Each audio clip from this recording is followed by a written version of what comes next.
too. Yeah. Arkidelik. I know. Stress could tell you stories, man. Yeah, man. Yo, we're in a like 2021 behind the board situation. We got people in here. People gonna come out. We just talking. You know what I mean? Talking music like always. Talking about drum machines and hip hop. You know what I mean? Hip hop is what it's all about. Yo, you know, culture. I suck at learning new machines though. That's why I always stuck me too. The XL because it's the only one that I can understand. I get on another MP and it's similarities, but I still can't figure out how to use it.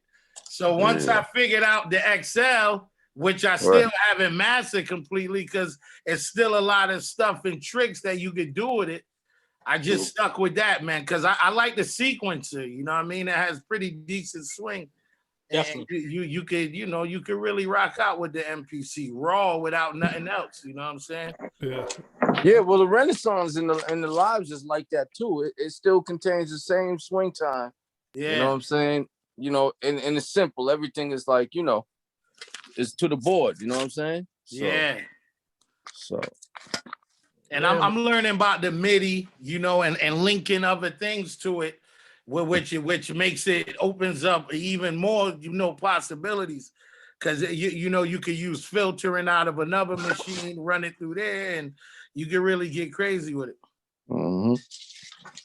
Colombian is a wizard. He got like patch bays in his lab. The dude got patch bays. He looks like a switchboard connector. It's wild. I haven't used a patch bay in probably 10 years. Yo. Oh shit, Granddaddy IU and Super Lover C jumped in at the same time. What up? I came in on a good night. Yo, Granddaddy IU, you're Nori's favorite rapper. Bargain with that shit, right? Yo, for real, he be bigging you up crazy. Salute. He big you up all the time. Salute. Yo, when you're gonna be on Drink Champs? He owes you that for saying your name so many times. He owes you an episode. For real. He bullshit. He keep telling me I'm gonna bring you on. That nigga ain't bring on that shit yet. He just brought mad skills. Like you know what I mean? I'm like, what are you on that joint? What up, man? You know what I mean? Man, I mean, all I could do was just chill, man. When you say it's the green light, that's when I go. Yo, it's gonna happen. I'm gonna see that shit. I'm gonna see on Instagram. You're gonna see you talking and shit. I'm like, oh shit, IU's finally on that shit. Like, that's you know what's gonna happen sooner or later. You gotta do it sooner or later if you're gonna look stupid. For real. He done said your name like 20 times and shit.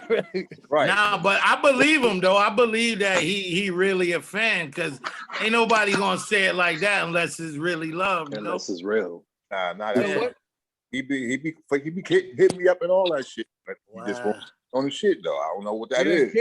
Cam was bigging you up too. Cam was like, oh yeah. Man. He was like, I found IU. He's like, yo. Yeah. You know what I'm saying? Like, I found IU, and I'm like, damn, like, yo. And the nigga Nori said, you don't waste that space mask. Yeah, Billy Dance in the building and shit. What up, Billy? Yep. Yo. What's happening? What up? How's it going? Did I just see IU? What's up, big bro? Yeah, man. Man. Where Doc at? Doc coming in or what? James Brown. I was just about to say, Doc and Danze. Yeah, me and Billy, we were just talking and shit. Yeah, Doc gonna pop in a second. What's going on with y'all? Yo, What's going on, man? Space King. Come on, man. Look, y'all let me hang out with y'all, man. I'm feeling special. Yeah, so let me go down a list who's up in here. Everybody don't know. I got my man DJ McAfee, Sparkz, Diesel, Sinque, Reks is in the building, Ski Beatz, Shawn J. Period, Malphador, Martello, Blacastan, Arkidelik, Chumzilla, Proegrayum, Super Lover C, Granddaddy IU, Billy Camp, Brown. my brother Dirty D, and Martello. What's up, man? You got this thing on what's it called though? But yo, we here. We been, you know what I mean? We just here talking and shit. You know what I mean? And what's going on with everybody? You know what I mean? Like I'm happy to have y'all here. You know what I mean? It's been what's it called since I had a show like since November and shit. You know what I mean? And I went through things with my pops. My pops is passed. You know what I'm saying? So now I'm back. You know what I'm saying? Fuck the COVID. You know what I'm saying? Like boom, but yeah. So I'm here. Yeah, I ain't speak to you since my birthday joint. You know what I mean? So you came in here, huh? Talk to your ass. Yeah, I ain't talked to you in a minute, man. Yo, the Essence, man. How's the album doing, man? It's all right. It's doing good. Doing good. You know what I'm saying? Could have been doing better if I would have been able to, go around and shit during the pandemic, but shit was shut down. You could get on Drink Champs to be doing real good. Fucking you, Noriega's favorite rapper. What are you gonna get? When is MOP getting on Drink Champs? What's up? Word. I want to see that. No, it's crazy, bro. I just told this story the other day. I'm actually scared to death to get on Drink Champs. The last time I hung out with Nori, it was in my drinking days and shit. So we had like wheelbarrows of fucking brown liquor. Now, nigga, I'm trying to save my little liver. I'm trying to save what's left of my liver. Nigga. I'm not fucking Wow. Word, but we still moving though. We still moving. You know what I'm saying? Yo, Billy looked like he lost. Lil Fame looked like he lost a lot of weight. Yo, that motherfucker looks like he's 17 and he acts like he's 17. Word. Yo, this motherfucker be like, yo, come on. I'm like, nigga, I'm damn near 50. I'm fucking tired, yo. Hell. Sit my old ass down somewhere. Word, but yeah, now Fame is out there and he's doing a lot. And he's actually finishing up his project now. And he's getting, I think he finished up all the mixes, so he's just putting the sequence together now. Crazy project with that MOP feel. So I'm really happy for him. And he's doing producing on that, right? Obviously, right? And you know what?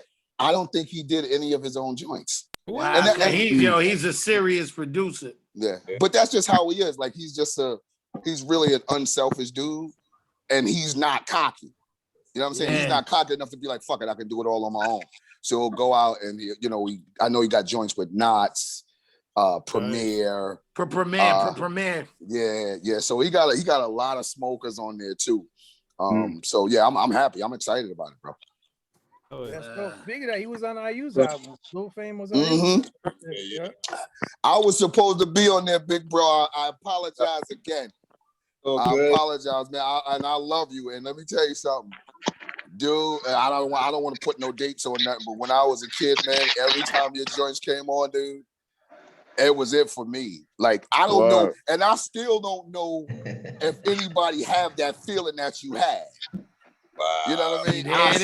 And I swear to God, I don't know if anybody had that feeling that you had. I'm not even looking for it no more. If I can't get it from you, I don't want it. Fuck it.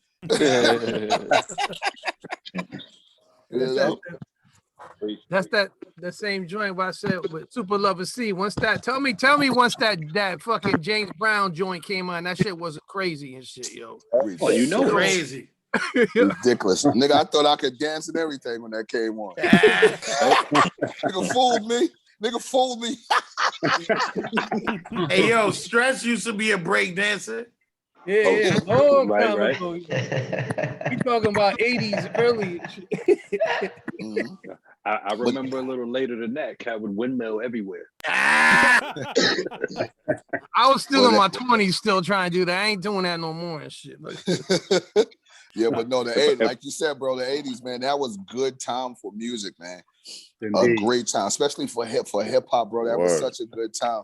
I enjoyed, when I entered the business, even though it got it was a little bit wild because we were young dudes off the street poking our chests out. Not say that dudes before us wasn't, but at least y'all had a little bit of manners and shit and was able to control yourselves and shit. And it was just fun. It was just fun. You know what I'm saying? Like I missed that. I love the MOP era and everything that came through the 90s and everything, but it wasn't nothing like before I got in the business. And one thing I could say, even like people go now how all the young kids sound the same. To be honest, nigga, all our shit in the 90s sound the same too. But before that, bro, everybody was different. Like when IU joint came on, you knew it. When fucking Kane joint came on, you knew it. It wasn't like, who's this?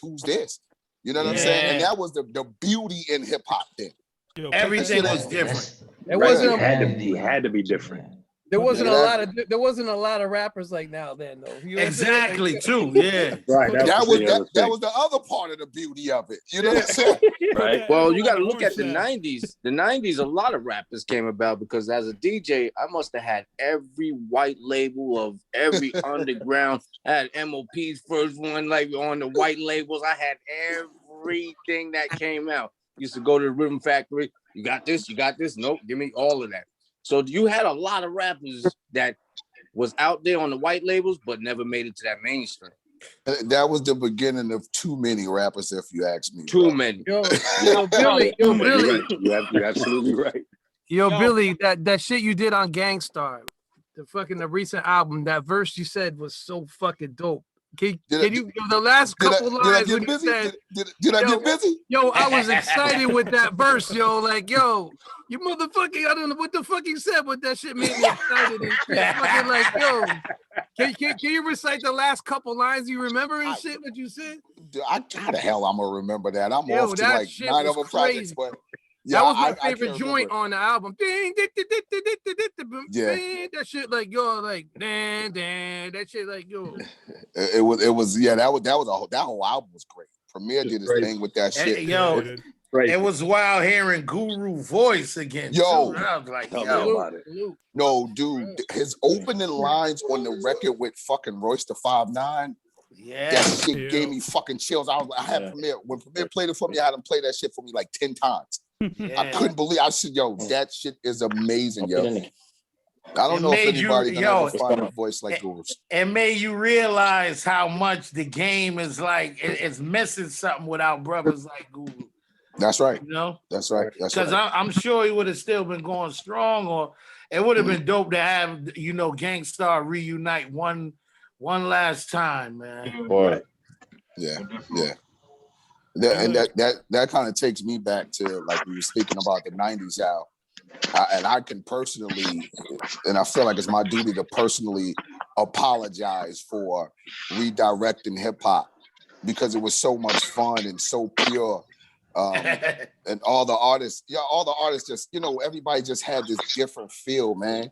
It's weird now when you can go to a fucking party and do the same dance for 6 hours straight. That's because the music, the sound don't change, the feel the don't tempo. change. It's the tempo, yo. It's like it's all the same tempo. Yeah, that's crazy. One big long song, right? One long record. Yeah, exactly. 808. One of the bass lines, it's all like E minor or something. They all abusing the 808, man. That's what they all doing. abusing the 808. That's right. Yeah. Listen, we should 65, 75, 85. That's it. Our old asses shouldn't be on here bashing them kids, man. You're right. You're right. True that. Let them kids at it. The kids of that generation. Every generation sees music their own way. I don't know how they interpreted that, man. I'm telling you, man. It's like it's mutated, if you man. listen to us, like our parents told us to turn it down. That's right. That shit down. What we do? We turned it up. And what happened? It took over the whole music industry. It's in everything. Now, the youngins, they heard it in the digital aspect. They generation Y.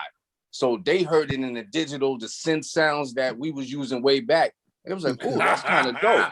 So they flipped it. So they flipped it in their way.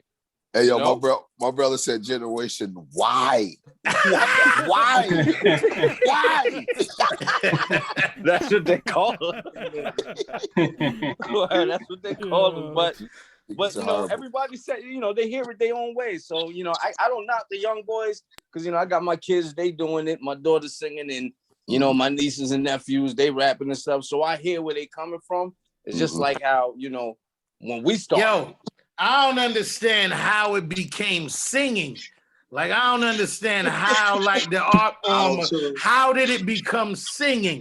That's what I don't understand. Like, it's not even, like, connecting words like that. It's like, I don't know. Cisco? Let the artistry breathe. Is it Cisco's fault? Cisco. Cisco inspired Drake? No, but shit, if we go all the way back, even before IU put a record out, from what I know, like, Cold Crush and all those dudes used to have little melodies and all of that. Yo, that Reks? Yeah. Yo. There was all kinds of cross stuff that was happening in the 90s. Beloved. R&B shit. Yeah, I mean, Cold Crush set everything off if you think about it, because you know the Run Yeah. DMC, the fucking the Rapper's Delight, they fucking set everything off. Like, you know what I mean? Like, and you guys in New York was first there seeing that shit. You know what I mean? Like, yeah. You know what I mean? Shout out to the whole Grandmaster fucking Kaz and all of them. You know what I mean? I know. You said, was it the Grandmaster Kaz wasn't even your dude? Was the other dude, right? Was JDL? You said? JDL was a bad boy. Yeah, that's my dude, and in real life too, though. Right, dope. Yeah, dope. Man, they definitely was singing and all that, but still, yeah. Niggas that great shit, got all got the same cadence. Right. Yeah. But I think, big bro, I think I don't think it's their fault. You know what I mean? I think when they look, I'm blessed to come after the game listening to you, being inspired by you. So right. I was like, nigga, I want to be able to do one of the joints like how you did, but in my own way. You know what I'm saying? Or I want him to hear it and go, oh shit. Now, and I was driven by that. They're driven by what they see on TV, the money and everything like that. So, and the labels they had passion. Even though they was fucking us over, they still had passion. They like, okay, it's something that we can do with this because it's good enough. Like now it's like they want the kids to have their numbers up, YouTube, streams, all of that. And then they come in and give them the bread. You know what I'm saying? So it's no passion there no more. So it's not really their fault. They look at what they see. And come on, let's be honest, right? Like you could take all the major league franchises, the ball franchises, all the big billion-dollar tech companies, and combine, even the mom and pop shops, combine them shits, and they haven't been able to secure more homes in the urban community than hip hop. So this is all about, all about dollars. So we used to have, like, I had dreams of being a boxer until a nigga hit me in my motherfucking mouth and I realized I ain't like that shit, right? Now these kids, their dreams is being a rapper. I didn't realize Dr. J and all these other basketball players was niggas just like us. Excuse me for how I'm saying it, but until Allen Iverson invited me to a party and I realized he's one of us. So now, even Kane lived right across town from me. I even realized he was right there. So all the stars or everybody that was in position seemed to be so far out of our reach. You know what I'm saying? Now everything is right in their reach. So it's like, I can do this too. I can do this too. It's easy. So they fall victim to that. So it's easier to do this. Like kids, they running away from school. They don't what the fuck. How much money I'm gonna make at school? Right. Because I work at Children's Village. I work with DMX was at. That's where I work at. And I got a couple of kids in my cottage. You ask them what's their goals, what's their long-term goals. Two of them off the rip. One is Dominican. I want to rap. That's all I want to do. I don't want to go to school. I want to rap. The other one, he's 6'5", kid is 17 years old. But these kids are talented and they don't have no dreams about no school or nothing. They just want to rap and make it in the music industry because that's what they little boys is doing. Most of the kids that's up there, they done went to the school or they grew up with these cats that's out now, like Fabio Foreign and all these other cats. So they saying, oh, okay, my homie got on, then shit, that's what I'm gonna do. And I asked him, like, how long you been rapping for? 4 years. Okay.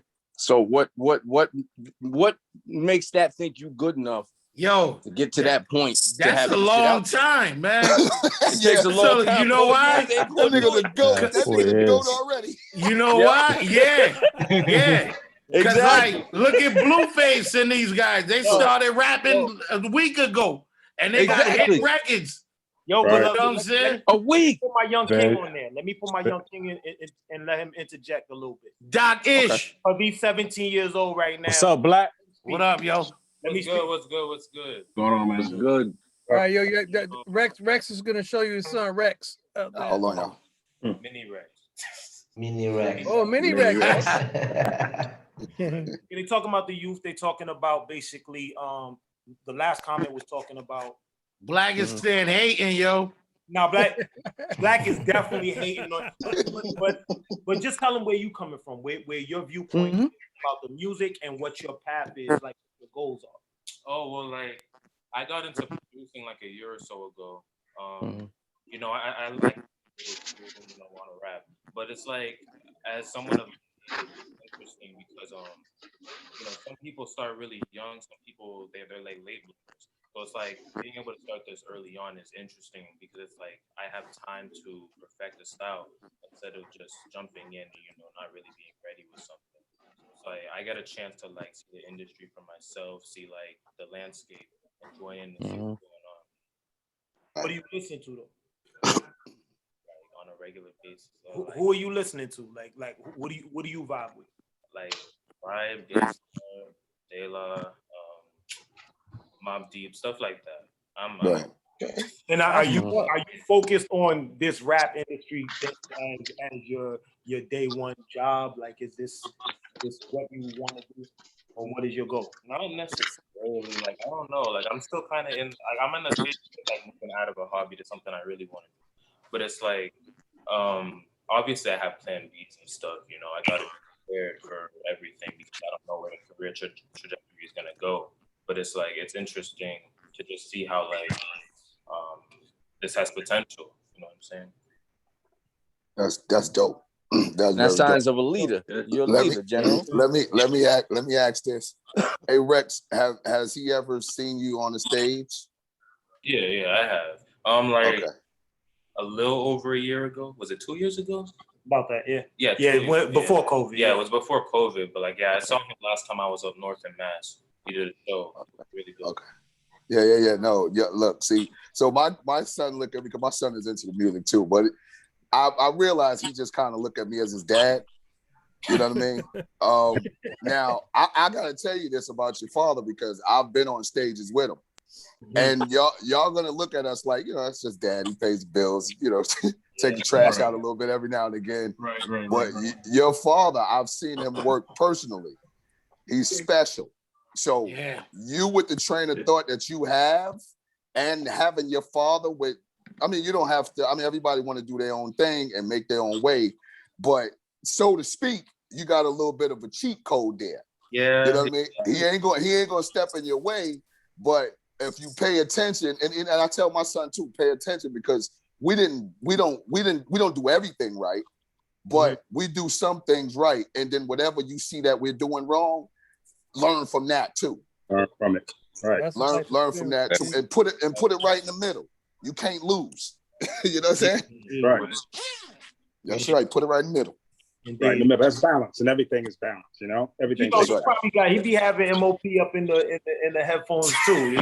Well, young man, don't let me stop you. He rock with y'all. Every time I work. Dope.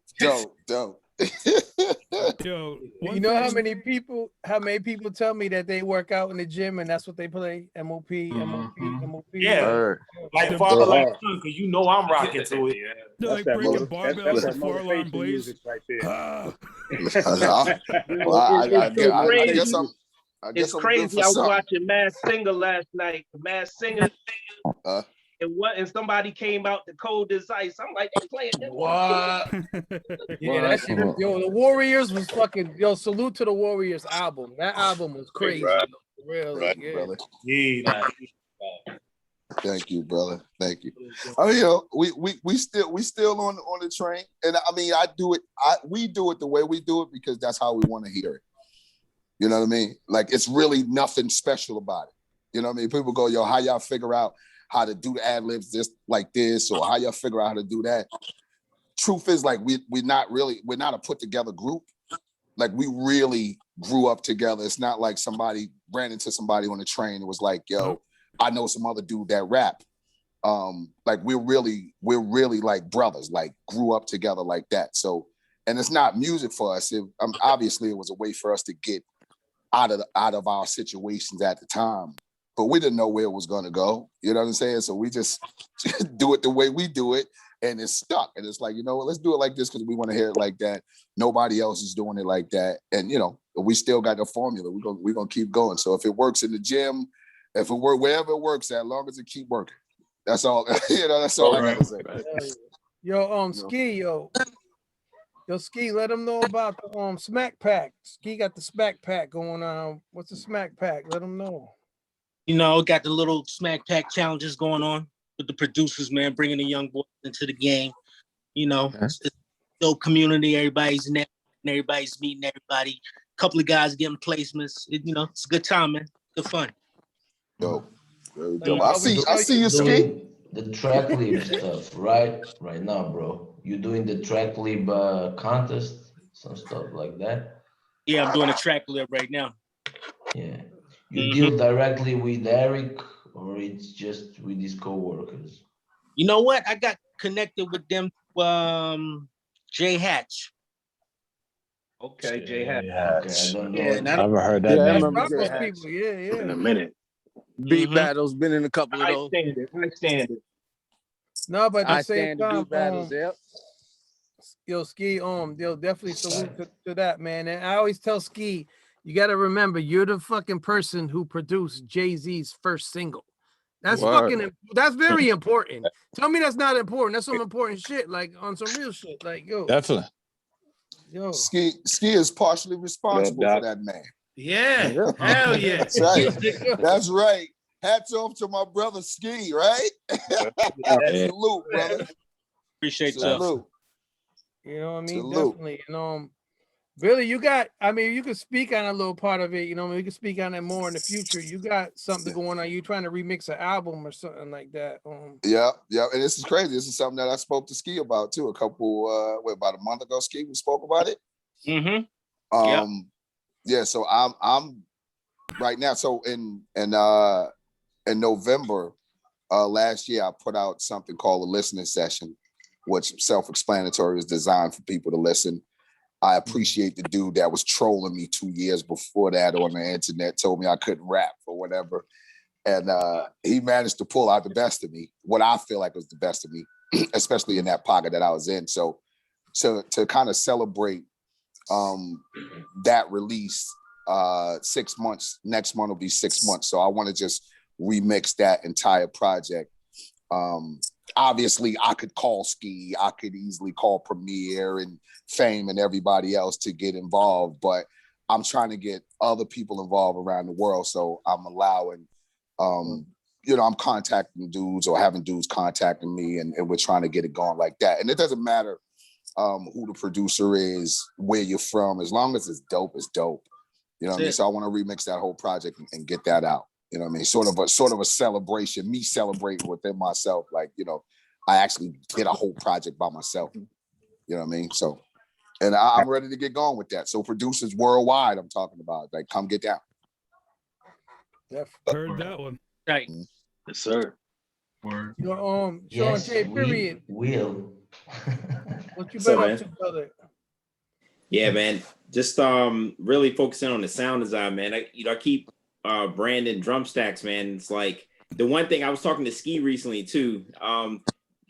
Because I'm not full-time musician, I work like in banking and stuff, and then so it's like it's interesting having a family and having to balance between doing a job for somebody and then coming in and doing it at night, putting it together. But it's finally got to the point where I have it to where I want it to be. So it's drumstacks.com sound design thing, and I'm new business model with it and stuff like that. So coming out soon. That's very dope, bro. That brother said he worked, banking and stuff like that. What the hell you doing here? You over there playing with all that money? What you doing over here? No. Just because you just because you work in banking doesn't mean that I'm at support services, man. You know what I mean? So when you standing a little closer to the money than the rest of us, man. Right? I'm happy about the thing what's interesting, I'm standing is the knowledge, man. I always say, man, it's like getting paid to go to school, like sitting and just hearing. It just shapes your mind. You know what I mean? Over the years, so. It's good stuff, man. But I started out here, man. I moved to New York, being signed to Big Beat Atlantic in a group called Down South and stuff. And then, went from there, man. So this is ultimately where I will land again. You know, I like that. I don't love that. You know what I mean? But I love this. Right. Yeah, but you gotta get a hold of Talib. You gotta get back with that Black Star. I heard Madlib did the whole shit, and I watched a recent Talib Kweli interview with he was with somebody. But he was saying he was on Hot 97 and he was talking I saw it too. Yeah, he's talking about that fucking he did a whole album by Madlib, and they listened to it with all his friends. Like so. But that was the decision, I think. I mean, that wasn't in the works. I mean, like it was about 3 years ago. Kelsey and I went out to produce our, work with young guys and stuff like that. Yeah, right. So we went out to Black Star. They were doing something at the Cincinnati Funk Fest. So the original for the album, it was, I was basically Moses' producer. So any of like the Universal Magnetic, all that stuff. And High Tech was Kweli's producer. So we started that album, the Black Star album in California. And so we were the original four on the album. So when a couple of years ago, went out to Cincinnati, and it was like, I can't say that I wasn't hoping like, oh man, I hadn't seen the guys in a while and stuff like that. Like, we get together, and some potential come out of it for the Black Star. But, getting like Talib said on the interview, Moses really, he's always been like, he's just on his thing. You know what I mean? And I just think that it probably was easier to go with one producer to get it done, you know what I mean? And so that's why I think it went down like that. You know what I mean? So obviously Madlib is dope. So they're doing a Black Star album produced by Madlib? Yes. Oh wow, yeah. They did it already like a while ago, right? Oh, so it's done. It came out? Working on no, they're just working on distribution, and they don't necessarily want to go to I want to hear that. Yeah, how many albums did they do? They just did that one joint, right? So this is going to be special because they're going to do a follow-up to a classic.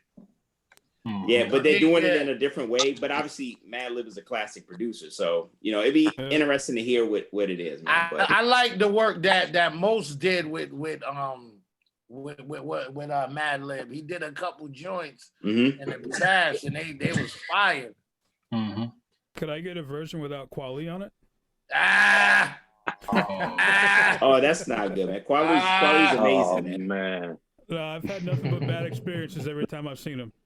Oh yeah. Yeah. I don't know if anybody here watched the Mad Skills fucking drink. Yo, it was dope. It was dope, yo. That whole run story fucked me up.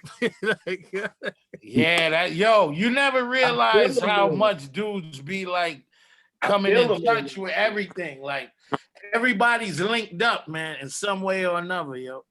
Yeah. And this hip hop stuff, man. What was the story? What was the what? What was the story? What did he say? All I could just summarize it down because he didn't want to say it. He kept asking him. He's like, I don't want to say it. I don't want to say it. I guess he met him when they first came out when he was a kid and he had a bad experience. I don't think he snubbed him. He snubbed him. Yo, and then the next time he saw him, he came off the stage and he went to shake his hand. He's like, yo, every time left him hanging. Yeah. He grabbed his shoulder. He said, I want you to hold my hand. He goes, shake my hand because my Eddie lyricist ever was rapping to shake my hand. So I know that I write with my hand and grabbed him on his shoulder and shit and walked away. I'm like, damn. And then he was about to fight him. Yeah. Tell him that story, Black, when he was on stage with the camera and shit. He was trying to get a picture. No, he was trying to win the hat or something. And then Run just gave it to somebody. Yo, it was wild. I don't know, man. They say you don't want to meet your heroes. They say you shouldn't meet your heroes. You want to unmeet them. He was in the crowd taking pictures, and Run was giving away the hat. And he knew somebody, one of Run DMC proteges, and he looking at him like, yo, I want that hat. You know what I mean? So he was telling Skills, I got you. So he said, yo, your biggest fan is right there. And he said, man, he's working. It just passed by him like didn't give him the hat. Yeah. Wow. That's messed up. Man. Yo, I'm gonna say a story right here with Big Daddy Kane and shit. You know what I mean? Big Daddy Kane's fan, yo. Don't do it, man. Don't do it. Because my brother's in the building, I have to say the story and shit. Yo, I was fucking like, I saw Kane and I was trying to get him on this interview type shit we're doing it. So I called my man Granddaddy IU and I say, yo, I need you to talk to my brother. He's like, all right. So I put him on the phone with him. And then he gave me back the phone and shit. And I went to give him dap. And he just looked at me and looked away and shit. And I was like, this dude just listened to me shit. Like, what the fuck? Like, yo, after IU talked to him and shit. You remember?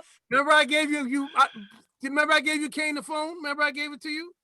Yeah. I remember that. You don't remember that? I told you to talk to him and I gave you the phone and I put the phone with you and me on the phone and shit. You might have been drunk or something when I went boom at that time and shit. But when he gave it back to me, he didn't give me dap. I was like, yo, like he was like, this motherfucker probably like just using IUs to get to me or some shit. I don't know. It wasn't hard for him. Oh my god. Yeah, you know what? Questlove kind of gave it was crazy. He was on stage DJing, and I ran up on stage to give him the pound. He said, "Yo, nigga, get the fuck off the." Yo, wait, who was that? Who was that? Questlove. Oh man. Oh, look. I felt like a little kid. I walked on with my head down like that was crazy. But he knew who you were, right? All right. I So don't now know, we bro. I don't let me get a story. Let me get a story of everybody who got that shit happens, yo. I know Super Lover C told me a story about that shit with Peter Guns, right? What you was telling me on the phone? Yo. Oh yeah, man. I was at a SOBs. And yeah, I said, what's up, Peter Guns, man? And everybody talked to him, like Rudd gave him dap, everybody, but you know, I guess last time everybody saw me, I had the high top, whatever. So now I'm bald and all that, man. Had a little beard. And I'm like, what's up, brother? He like, yeah, what up, man? I'm like, okay. Oh, shit. Yo, what the fuck? But then, you know, they called us up to get on stage. And then when I walked up to get on stage, he realized who I was and was like, oh, shit, my bad, and gave me the dap. You know what I'm saying? Yo, I got snubbed by Paul Mooney. Wow. Yo, in the grocery store, dog. Yo, I guess he was up here. He was doing a show at the casino. They stopped at the grocery store to get some snacks, yo. And I'm in the grocery store and I'm like, holy shit, yo, that's Paul Mooney. Like, I had to double take. I'm like, that's Paul Mooney. So I got excited. You know what I mean? I'm like, yo, Mr. Mooney, Paul Mooney, what's up? He just kept walking. And so I kept pursuing him, not even realizing how crazy I'm looking. So, Mr. Mooney, I finally catch up with him and he's still snubbing me. And so he some other dude, and then I just tapped him on his shoulder like this. And then he turned around, he said, nigga, don't touch me. You feel like an old black lady. He was like an old black lady. Don't touch me, nigga. You don't know me like a lady. I was like, yo, this is wild. And yo, he's embarrassing me. Like, there's people in line. He's embarrassing me. Like, nigga, don't touch me. You don't know me. Neck snapping. And I'm like, yo, nobody in here don't even know who he is. And I'm the only dude who recognized him, and he shitted on me in front of me. Yo, like, they was ready to call security and shit. Probably wasn't the best tactic. Yo, I was so hurt, man. I was so hurt, man. It was embarrassing. So hurt.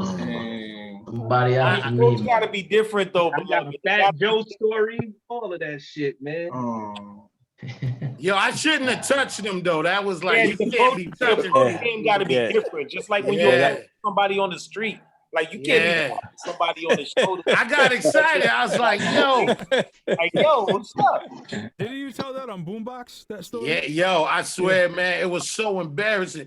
Yo, I was crushed. I never look at him the same. Like right now, even when I see him on TV, I be like, this bitch ass nigga.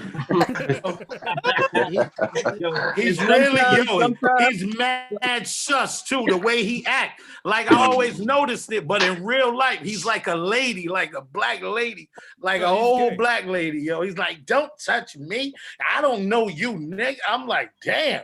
No, he's out. Oh, boy, sweet. In some of their defense, it don't be them, it be their proteges too and shit. Because my Fat Joe story, he was at the Civic Center, and that's when Ja Rule was popping and shit. And they had that new Ashanti song, that I Wanna Be Your Chick, that song. And they was in the like stretch limo just banging that shit, right? So I'm with my dudes. So I'm like, yo, fuck that. I'm about to go give him one of the CDs and shit. So I hopped out the car without the CDs, but I had business cards.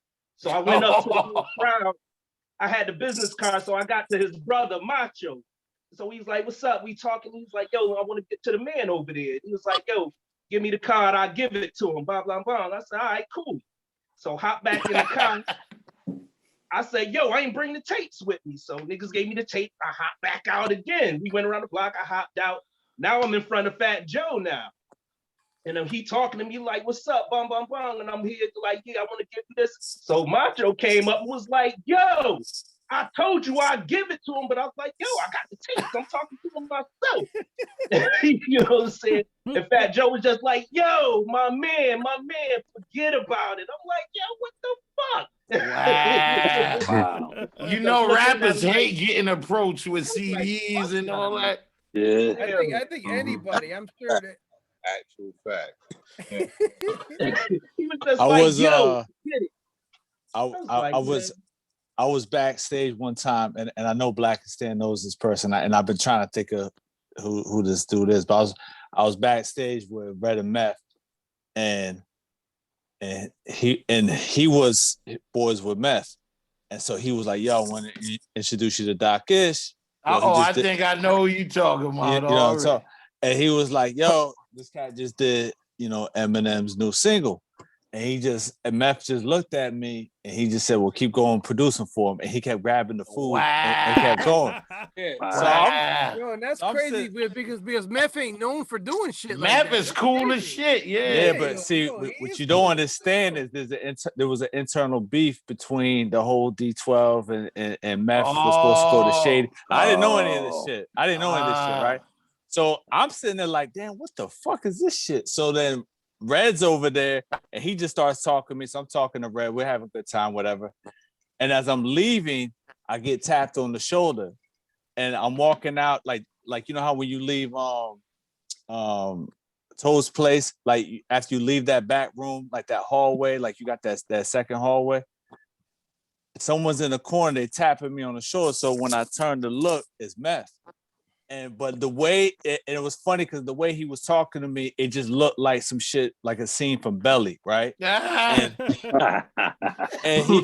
he was leaning. His left foot was forward, but his back foot was leaning, right? So when you grow up and somebody's leaning, somebody about to take your head off. You know what I'm saying? Yeah, you're about to get snuffed. Right. Setting up on you. So there was nothing inviting at all about come over here, you know what I'm saying? But so I go over to his corner and shit, and he's leaning back. He's like, yo, Doc, man, I'm just fucking with you, man. I'm just playing with you, man. For real. Send me some beats, man. Here, take my manager's address down and send me. Yo, I never sent him shit, but it was because it was the way the whole thing went down. And then the way he just had this belly look on his face, like he's about to take me out, I was just like, yeah, that's not inviting. But it was crazy though, because it goes back to like what somebody said earlier, because after that, every time I heard his music until Billy Danze's Gotham record, it was hard. Like I didn't hear Meth the same way. You know what I'm saying? Meth, I was like, that new shit he got with Conway is crazy, dog. That lemon shit. The shit he got I with was Billy. so happy. The shit he got with Billy, Gotham. That shit. Everybody shit he's hopping on right now. He's killing. He's murdering. Meth kind of found his second win right now. He really did. I love to see when that happened, when somebody been around for a long time and they just catch back on fire. I love that shit, man. It reminds you of why you liked them in the first place. You know what I'm saying? Right. He invented, a lot of that cadence shit, that flow. Meth was one of those dudes that really invented that heavy cadence. you know, that flow, man. Meth is one of the fathers of that, man. Word up, man. I used to be a big Meth fan in the early Wu days and all of that. And at first, I came to bring the pain and all that. Yeah. I was too till I met him. No, but you know what, Doc? You know those crazy Doc that you saying, like, it was the opposite when I met him. Because I was trying to do something for some movie shit I was doing, and I talked to him, and he's like, "Let's do it." He gave me his number like it was nothing. It was at Toad's place in New Haven and shit. You know what I mean? So I'm like, all right, cool. Like, man, Yo, I might have been. I think is when you catch people. Sometimes you can catch somebody at the wrong time, yo. Nah, it's like the grocery store. It's guilty. Yeah, you're right. You gotta understand. It's guilty by association. So it's like as soon as he heard the whole Eminem thing, he just was like, yeah, we'll keep producing for him then. But like the way, sometimes, yeah. You know what I mean? It was just like, you know, get the fuck out of here. Keep going. You know what I mean? Leave me alone. Yo, saying something fucking, you should not say nothing, and it would be better and shit. You know what I mean? You know what else too? But this dude introduced me, so that's why I was just like, I had no choice. Of course, yeah. Right, put you on the spot. Yo, I met some people too that was super cool though. You know what I mean? Oh yeah, there's a lot of cool like ass motherfuckers. people that's just down to earth, and it surprises you too when you meet somebody that's super down to earth and they like a legend. You be like, wow, you know, you never expected them to be like that. Like DJ Premier is like that. You know what I'm saying? Yeah, true indeed. There's a couple other people that I met like that, man. Just act like regular people. No Hollywood shit, no none of that. Just straight regular people. That's how it should be, period. You know what I'm saying? Like for real. Like and AZ, remember we interviewed AZ and then he came to Hartford, right? So he was walking in with all them dudes and shit. I think this was downtown. So I'm walking next to him and I'm telling him the story when him and Nas first came down back in like 94, 95. Once I said Nas' name, he looked at me and shit like, I don't want to hear that shit. like, why you bring that? Second time, that is kind of foul though. No, but you know what I'm saying? I didn't know they Megan did that shit to me too. It was in New Haven. That shit crazy. Like, yo. Yeah, but then the second time I met him, he was with Doo-Wop, and it was chicks and liquor around, and he was smiling. We taking pictures and shit. Like, I'm like, okay. I was catching these cats at the right time. You're right. Yeah. So Shawn J. Period, I got love, man. Thank you for coming in, brother, All right. man. Thank you, man. Great being with y'all, man. Yeah, man. Definitely, man. Yo, like when I met Reks almost hooked off on me, them motherfuckers. Yo, I remember when I first heard Reks, and I was chilling with my man. We playing the music in the car. He's like, "Yo, Reks remind me of fucking Tretch." He said that shit like your early stages. This shit. I'm like, that's yo, a big he's compliment. doing Got a lot coming up. You know what I mean? And I was like, Tretch is like, nasty, man. Yeah, yo. I was like, That's oh shit. what I got didn't think about that shit. That's great company to be in. I'll take that. That's beautiful. Yo, Tretch is underrated now that you mention that. No, me and OC was talking about that earlier. Hoping OC pulls in here because he told me he was gonna come in, but he might have fell asleep or something. But but OC was saying the same thing. Like Tretch was, people don't ever put Tretch in the place where he could have been at. You know what I mean? And not only was he a serious, not only was he an ill spitter, he also made super duper huge big records, man. Indeed. But that's part of the reason why he might have got overlooked. You know what I'm saying? Because he was making big records. I mean, people might not pay attention to the lyrical part of it. But sometimes it takes everything. It takes the performance. Super talented, Joker. It takes as y'all coming and I learned this as a youngin' looking at the people, your performance, your artistry, your music, who you are, everything's just, that's where you put your tops wherever it is and shit. Okay, I think he's gonna have a second wave though, because like Jimmy Manus still manages him, and you got, You got the documentary that's coming out because they just finished up, Salt and Pepper. So now next is Naughty. And then and Jimmy and Eminem are in conversations with doing, Treach's next album. So it's gonna be interesting to see like how they piggyback off of this, you know what I'm saying? And sometimes, he had a big gap of like movies and shit, you know what I'm saying? Like he did a lot of movies. True. So it's wild. I'm talking about Treach. I want to bring something up just because, not disrespect. I want to bring it up because I want to clean it up. I want to clean it up. You know what I mean? Careful, bro. Let's make move for the big mama. For boom. I want to clear it up. No, let's clear it up. Let's clear it up. Let's clear it up. I'm sure you already have and shit, but let's clear it up, yo. When Roxanne Shante did the Big Mama, and she dissed every female rapper, she asked my brother to write a rhyme dissing every female and shit, and he also made the beat, and he got the money. He didn't think it was gonna go anywhere, but you know what I mean? You help me with this, you know what I'm saying? Like boom, and there you go. Basically, that was Montaz's idea. Montaz from Chumzilla and shit. And he had just started a new label, this shit called Shawn. So he put money on that shit. And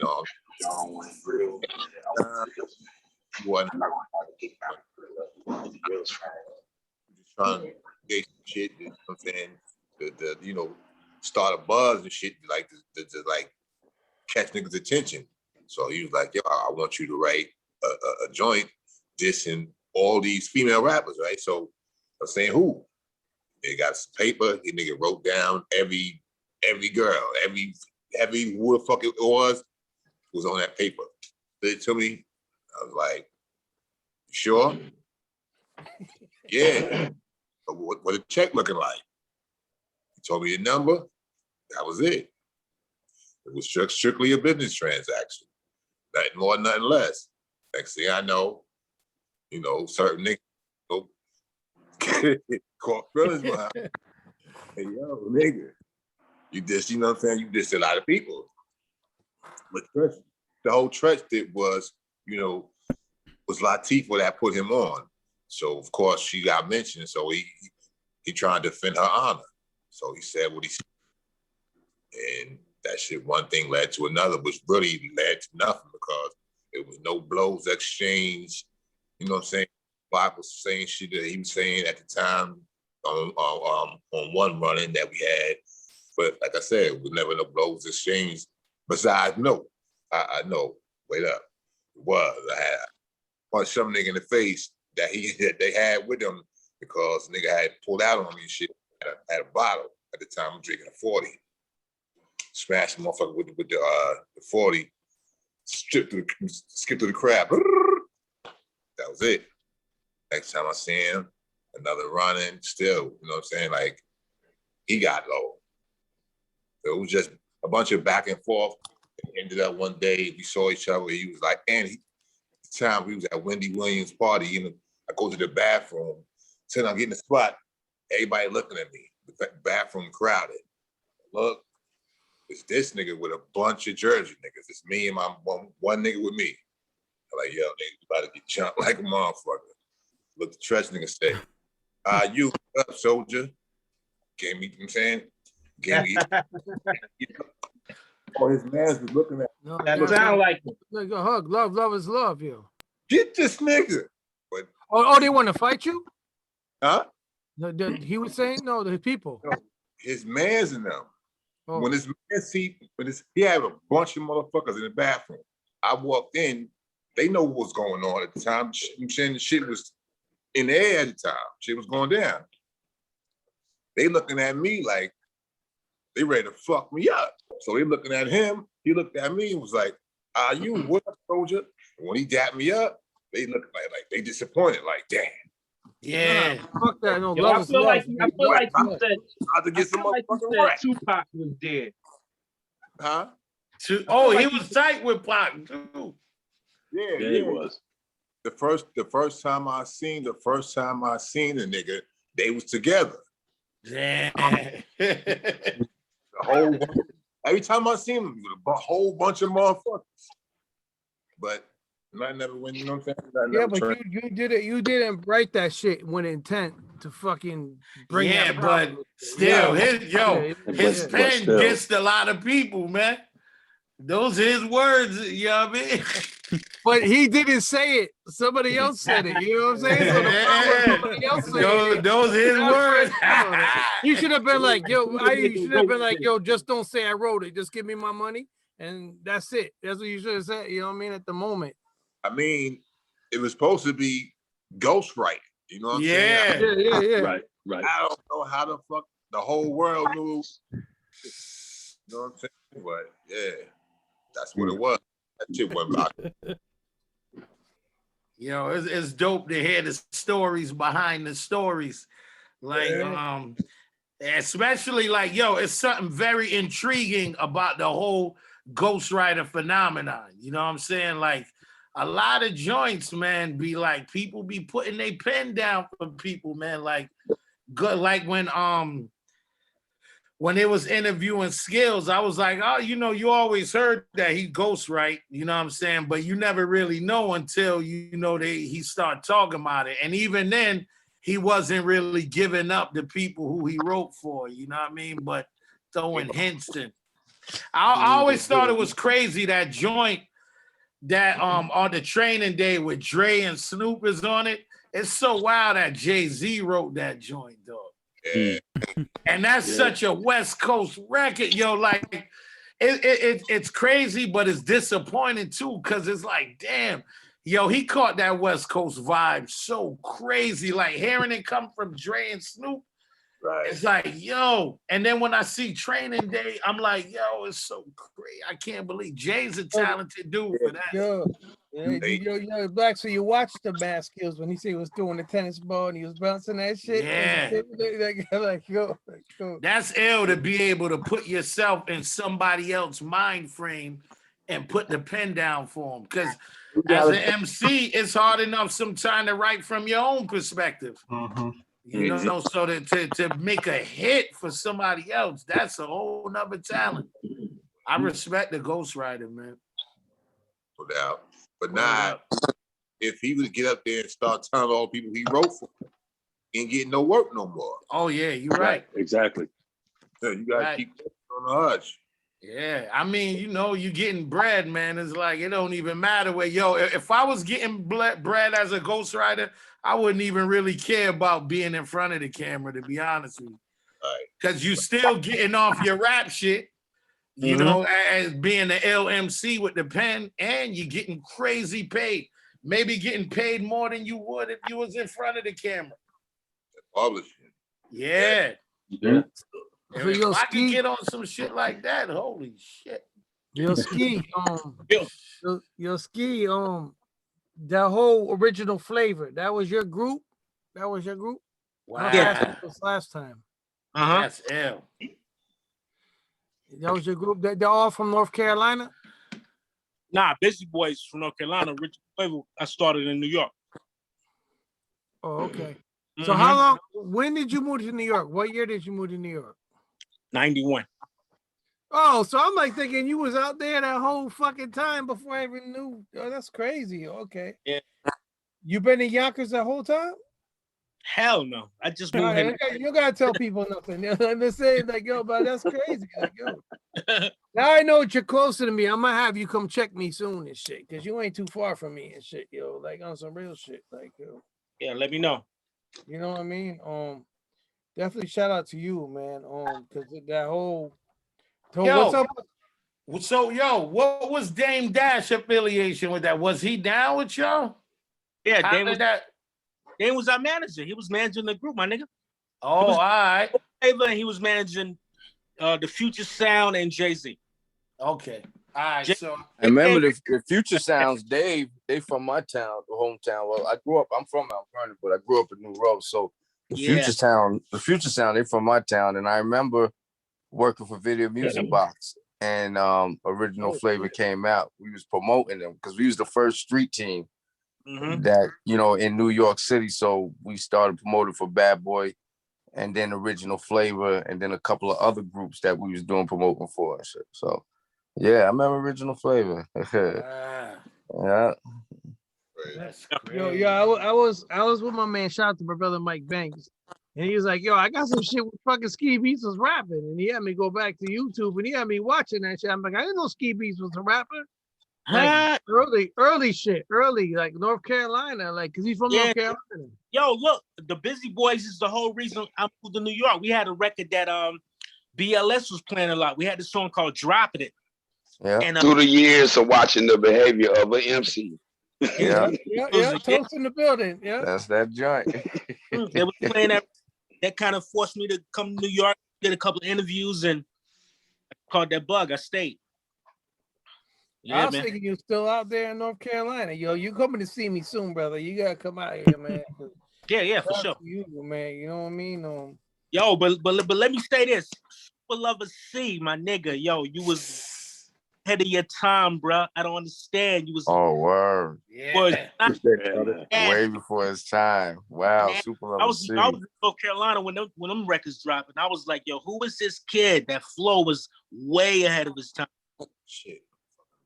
I appreciate that, man. Yeah, we was out there doing what we do. I think IU and Super Lover C might have to link with you, yo, for some production for what you're doing now and shit. Cause them producers and shit.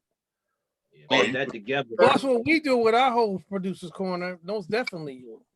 Yo, that IU joint, this is a recording. Amazing. Or Super Lover C, Granddaddy IU collab and shit. Like, yo, fucking some rhyming shit, yo. Like, yo. That's what I've been up to lately, man. So I'm always open to that, man. You know, y'all know my situation at home, so taking care of the fam. So basically, it's sometimes it gets a little. It's easier to rock a collab than it is to rock a whole project. You know what I mean? Yeah. So I'm always open to that. Like choreographer busting the funky dope maneuvers. Is that that was the shit right there. This beats a mover.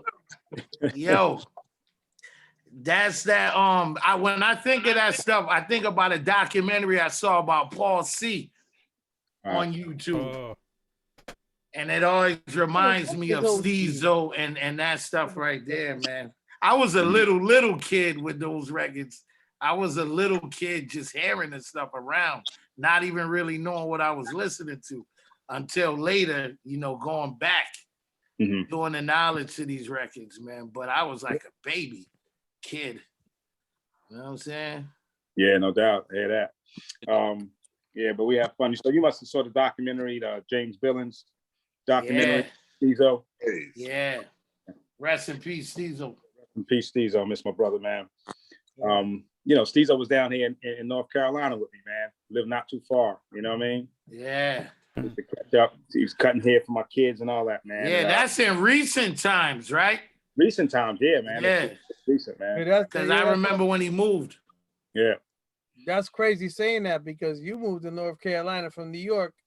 And Ski Beatz moved from North Carolina, and then the vice versa. You know what I mean? Yeah. Well, yo, what part of NC you in, bro? Charlotte. Okay. Well, I'm from Greensboro. So Greensboro? Yeah. About an hour away. Yeah. Yep. Yeah. Crazy. Wow. I like Charlotte. Good town. Yeah. No doubt. Definitely. Yo, that's Small world. H-bomb. Small world. I used to live in North Carolina. I finished high school down Arkidelik too, yeah. I used to live in this little town called Middlesex. It's about 45 minutes outside of Raleigh. Yeah, I know where that's at. Definitely. Mm-hmm. I had a lot of little chicks running around back in the day over there. It was crazy culture shock. 16, 17-year-old kid from Hartford moving down there. Crazy culture shock. Well, nigga, imagine yourself being from there moving to New York. I was like, wow. Yeah. I feel you. Crazy. Like half of the dudes down there, they didn't know where Connecticut was. They were like, "Where you from? Cincinnati?" And I was like, no, I'm from Hartford, Connecticut. And they're like, is that near New York? I'm like, kinda. Because they said New York is good. well, because they said you no, sound like the way you talk, you sound like you from New York. I'm like, no, I'm not from New York. Yeah, you from Cincinnati, yo. Cincinnati. That was crazy, man. That was my first. That was my sophomore year of high school. But let me tell you though, man, when you befriend some cats from North Carolina, the love they show you is crazy. Oh, absolutely. Yeah. I love it. I wish I could go home. The only reason I'm not back in NC is because my son is here. He's too young. I can't break up. You know what I mean? Gotta wait till you get a little older, but I'm keen to go home. Wow. Mm-hmm. I hear that, brother, because I am not trying to come back up there. Yeah, I got to get out of here. Everybody I know that moved south say the same thing. They're not coming back. Not coming back. OC was supposed to come in here tonight. I don't know if he fell asleep or whatever he did. Me and him talked for like an hour on the video chat on the Instagram, like, not live, but like on the inside inbox. Was he hitting his BlackBerry brandy? I don't know, but he was telling me he wanted to talk to Super Lover C, and he wanted to tell him that he was inspired by him from the Paul C movement and shit. He said I know. He used to go. What was the name of the group before Organized Confusion that they was in? What was the group name? Like Two Positive MCs or something like that. Yeah, it was something like that, and he was telling me and shit, and I was like, he's like, Stress Man. We was talking for a minute, and I was like, I'm gonna let you go. He's like, I'm gonna eat, and I'm gonna come back, and we're gonna do this shit. I'm like, all right, cool. And because I asked him to get in it, and he's like, yo, of course I'm gonna get in it. You know, shout out to OC, man. OC is like, shout out to OC. He doesn't like put himself in a category like that's. He a regular dude, man. He a regular guy. He's definitely in my top 10 favorite fucking in my rapper. You know what I mean? I don't know where I'm gonna put him, but he's so My World is one of my favorite songs in life. You know, that whole album was bananas. Yeah, the Jewels, most definitely.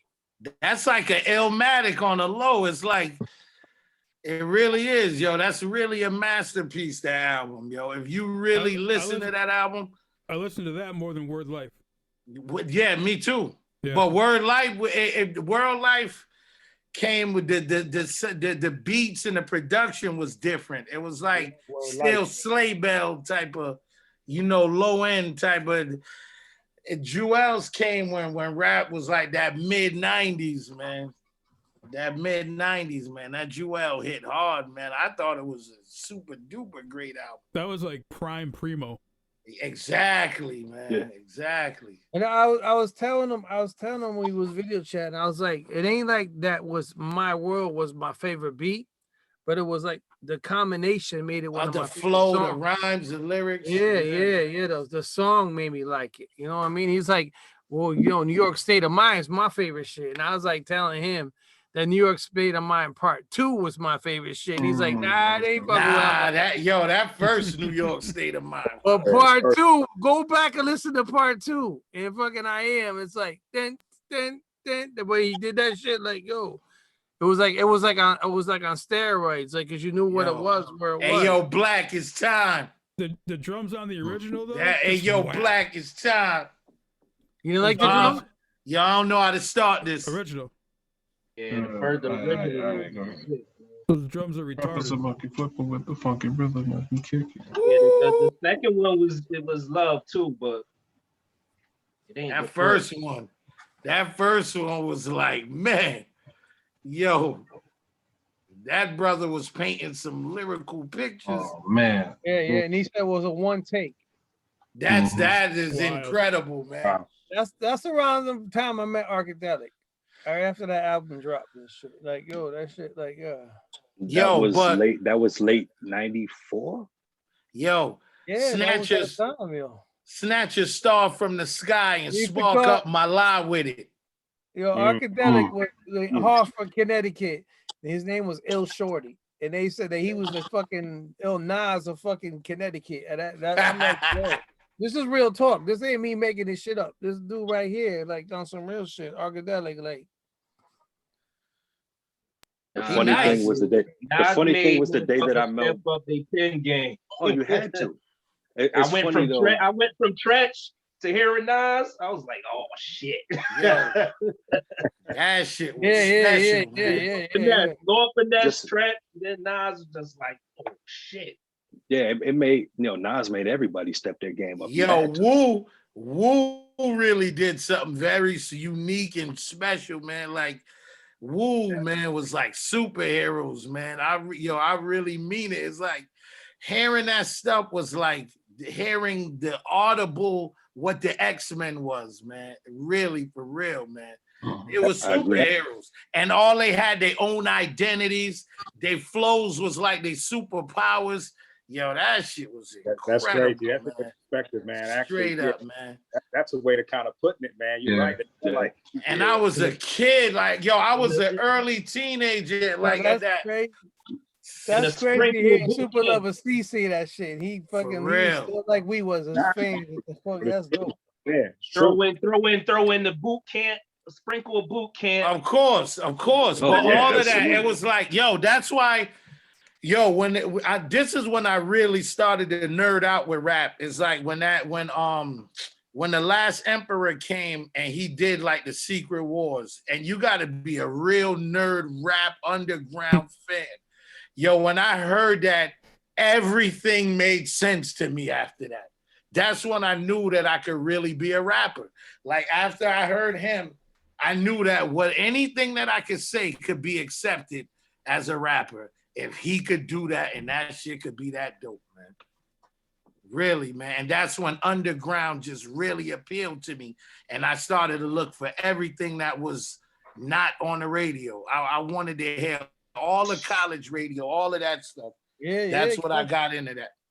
But that's where hip hop starts from the gate of any artist. It's like searching for what makes you gonna make who you are from all the different searches where you look. And then, yo, you realize that at that 90s, that mid to late 90s, there was a whole nother world of rap going on underneath rap. And that's when you was like, yo, this is very deep. And then from there, you got your high and mighties, your R-rated rugged mens, your apathies, your demigods, your Rexes, your brick records, that real. So, there's a lot of cats be coming out and be acting like they revolutionized underground and like they didn't invent underground, man. That underground backpack, underground crazy hip hop, that was there for a long time, man. And that right there, that was the shelter, man, when all the shiny suits came out.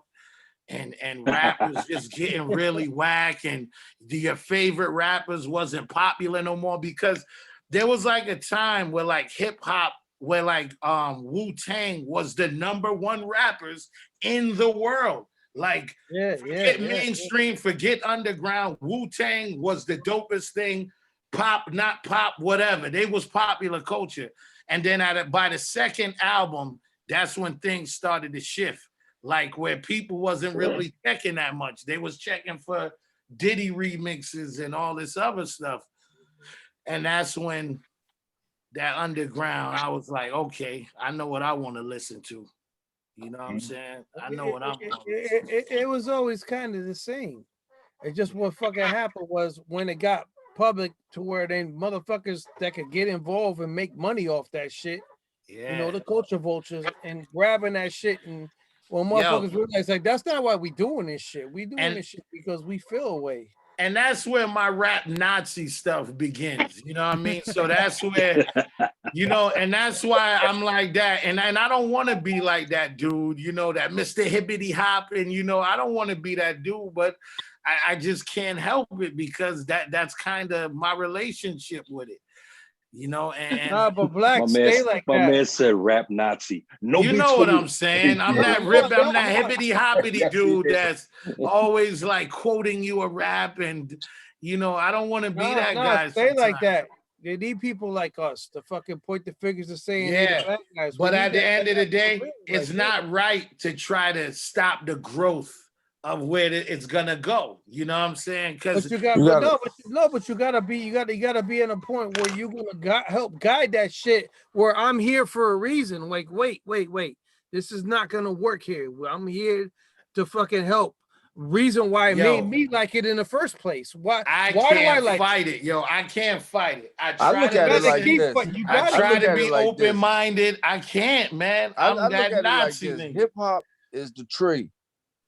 Everything that branches from hip hop is the stems and the leaves and the branches. So you're hearing all the trap, you're hearing all the pop, you're hearing all the R&B rap, you're hearing all the mixtures and fusions of hip hop stemming, coming from off the tree. So they all branches. That's how I look at it. Yo, I'm a purist. Way to say it. That's a good way to look at it. Yo, the reality is you gotta let all these different pieces migrate and do what they do. Right. Exactly. Just Living like out a tree. A tree and is going to branch out. How it's going to branch out. Multiple realities can exist at one time, fam. Like you don't. You're right. Like You're right. Exactly. you don't have, things can be mutually exclusive. It don't gotta be mutually exclusive. You could have like this over here, the trap over here. You got, you know what I'm saying? Some right. Yeah. It's sounding in another joints over place. here. And yo, it's just like a I tree. some rap music. I like a lot of different artistry. You know what I'm saying? I'm not stuck in just the hip hop genre. So like, yo, we don't gotta like completely immerse ourselves. You right. It's just like how when we started it, you had your different genres. You had your LL Cool J's. You know what I'm saying? But even LL was hard. Even LL was hard. But he did joints for the ladies. You had your father MCs. You know what I'm saying? You had your Onyx. You know what I'm saying? You had your MOPs. And then you had your De La Souls and your Common Sense. So it already was broken down into those type of formats already. You know? Because they perceived it how they wanted it. Like, Common wasn't really singing all that, gangster shit like that. You know what I'm saying? Or, LL, or Little Shawn or something like that. They were singing it for the ladies. Father MC, they were strictly for the ladies. You know what I'm saying? So, everybody, it branches off. It's a reflection of the culture. So, like, what's going on in the street, what's going on in the neighborhood is what's being reflected. So it's being reflected from their eyes. The problem we have right now in this era is we don't listen not only on the music tip, but we don't listen to the youth what they talk about in general. Exactly. They already telling you in any way, and they're gonna do what they want to do. That's why I make sure that I listen to them. I keep ear tuned to like what they talking about because their voice matters. So like you're right. We gotta acknowledge what they talking about, whether we agree with it or not, because we know that like they're telling the story. Like I don't know if it's Little Baby, but he's telling the story. I don't vibe with Black Lives Matter personally, but I get why certain individuals get with that kind of program, for our people. You feel it? Yeah. And so you gotta acknowledge that everybody is jumping into the fray with their own voice. You feel me? And you gotta let them express themselves. That's valuable. All of it is valuable. You know what I mean? It's valuable food. You're right. Yep. That's facts. Get to the food. Let's let them live. And like, yo, if you I let them eat. Let them live. Radio. Don't listen. I mean, turn off whatever dial tone like connected to them. You don't gotta listen to it if you don't want to listen to it. But if you really want to know what they really talking about and where they coming from, you might pick up some science. Yeah, you tune into them. See, working with them and then owning the studio and recording them and then asking questions is like, okay, why do y'all use this terminology? Just picking their brain, it helped me understand where they was coming. And then, being a father as well, seeing where my kids is coming from and listening to them, I said, okay, I can relate to y'all because it's like how we was coming up. When our parents, like I said before, our parents told us to turn it down or turn that noise down. Nah, we ain't turn it down. We tweaked it, turned it up more, made it louder. You know what I'm saying? So let me ask you a question. How old is your young kings, young queens that you're talking about? The young king, he's 13. The middle one is 17. She's a girl, and the oldest one is 25. All right, so they come like the 25-year-old comes from a different Yeah, she comes from my era, she's from a different generation. Different generation. Generation though. It's a generation. So like, you know, there's a lot of the confusion that we have is the ones who were like completely rebelled against us. And the ones right behind us, they ain't really rocking with what we talking about. Exactly. They're not. Ones, like my 17-year-old, when he come to me about the music, like when he's talking about Q-Tip is his favorite artist, and like me and him are battling about what the best, you know, Tribe albums are, and I'm saying Midnight Marauders, and he's like, man, you bugging Low in Theory. Yeah, but that's a hip hop. That's a hip hop. Is their best album. You know what I mean? Right. Because he's got a different aesthetic. He's just like the way he approaches it is a certain aesthetic. It's a certain way, right? Yeah. Right. That's facts. That's facts, brother. But we gotta hear them. We gotta hear what they talk about. You have to, because you gotta understand they are the future. They're setting the next paving the grounds for the next sounds of the next. You know what I'm saying? We're not gonna be here. You know, Future comes from royalty as far as musical sounds. You know what I mean? Like what he's connected to. You may not ever rock with Future, but his upbringing, what he I love all the music. He can rap his ass off. His upbringing. Let me ask everybody a question in this room that's very important. I mean to cut nobody off. Yo, if y'all did we have our parents where there was a music and we fucking could talk to them at the same time about the shit, where they could tell us? We could tell the kids what it is and shit. They couldn't tell us and shit because they didn't know what it was. R&B and all that was real music, but they wasn't telling us like that. They'd be like, yo, you just don't know what it is, because we were bringing a whole nother fucking new shit that was really what I consider dope to the world and shit. You know what I mean?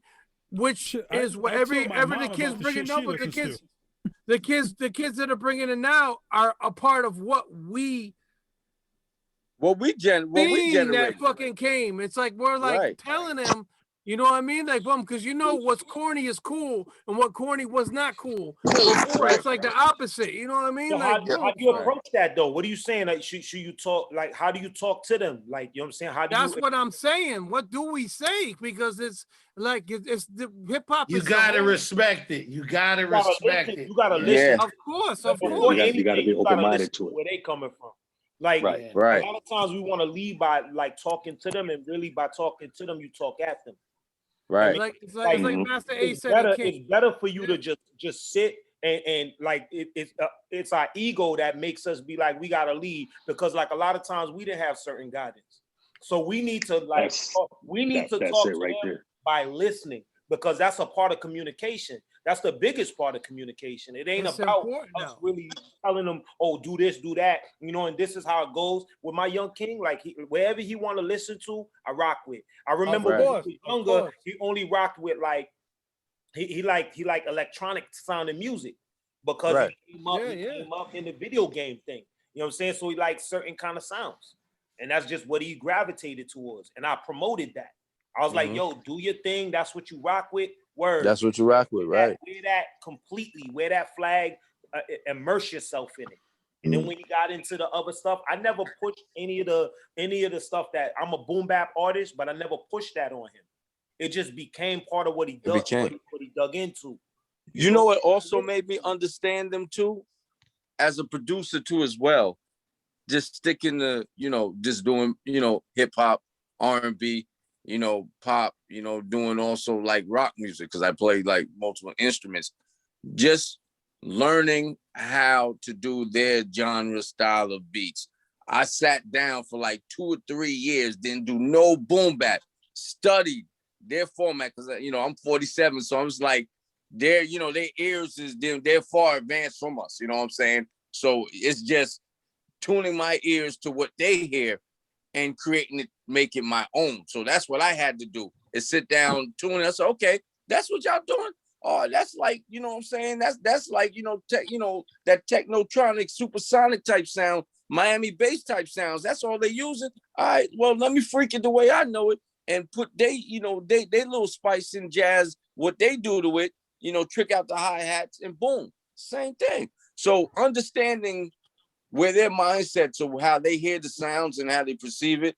That's, you know, as us old producers, if we can't understand that and learn that by them, we ain't gonna get them. You know what I'm saying? So I have to do that, you know what I'm saying? You know, sit back and really study and say, okay, let me see what they're doing. Listen to my daughter and how she's writing to the, you know what I'm saying, to the different trap beats, and, you know, listen to my son, you know, how he's running. Okay. All right. I see where y'all going, you know? So I had to take that time out as a father and do that. Or else I would have been one of them fathers like, turn that shit down. I told you about that, you know what I'm saying? Nah, because I wasn't, you know, my parents wasn't really like that.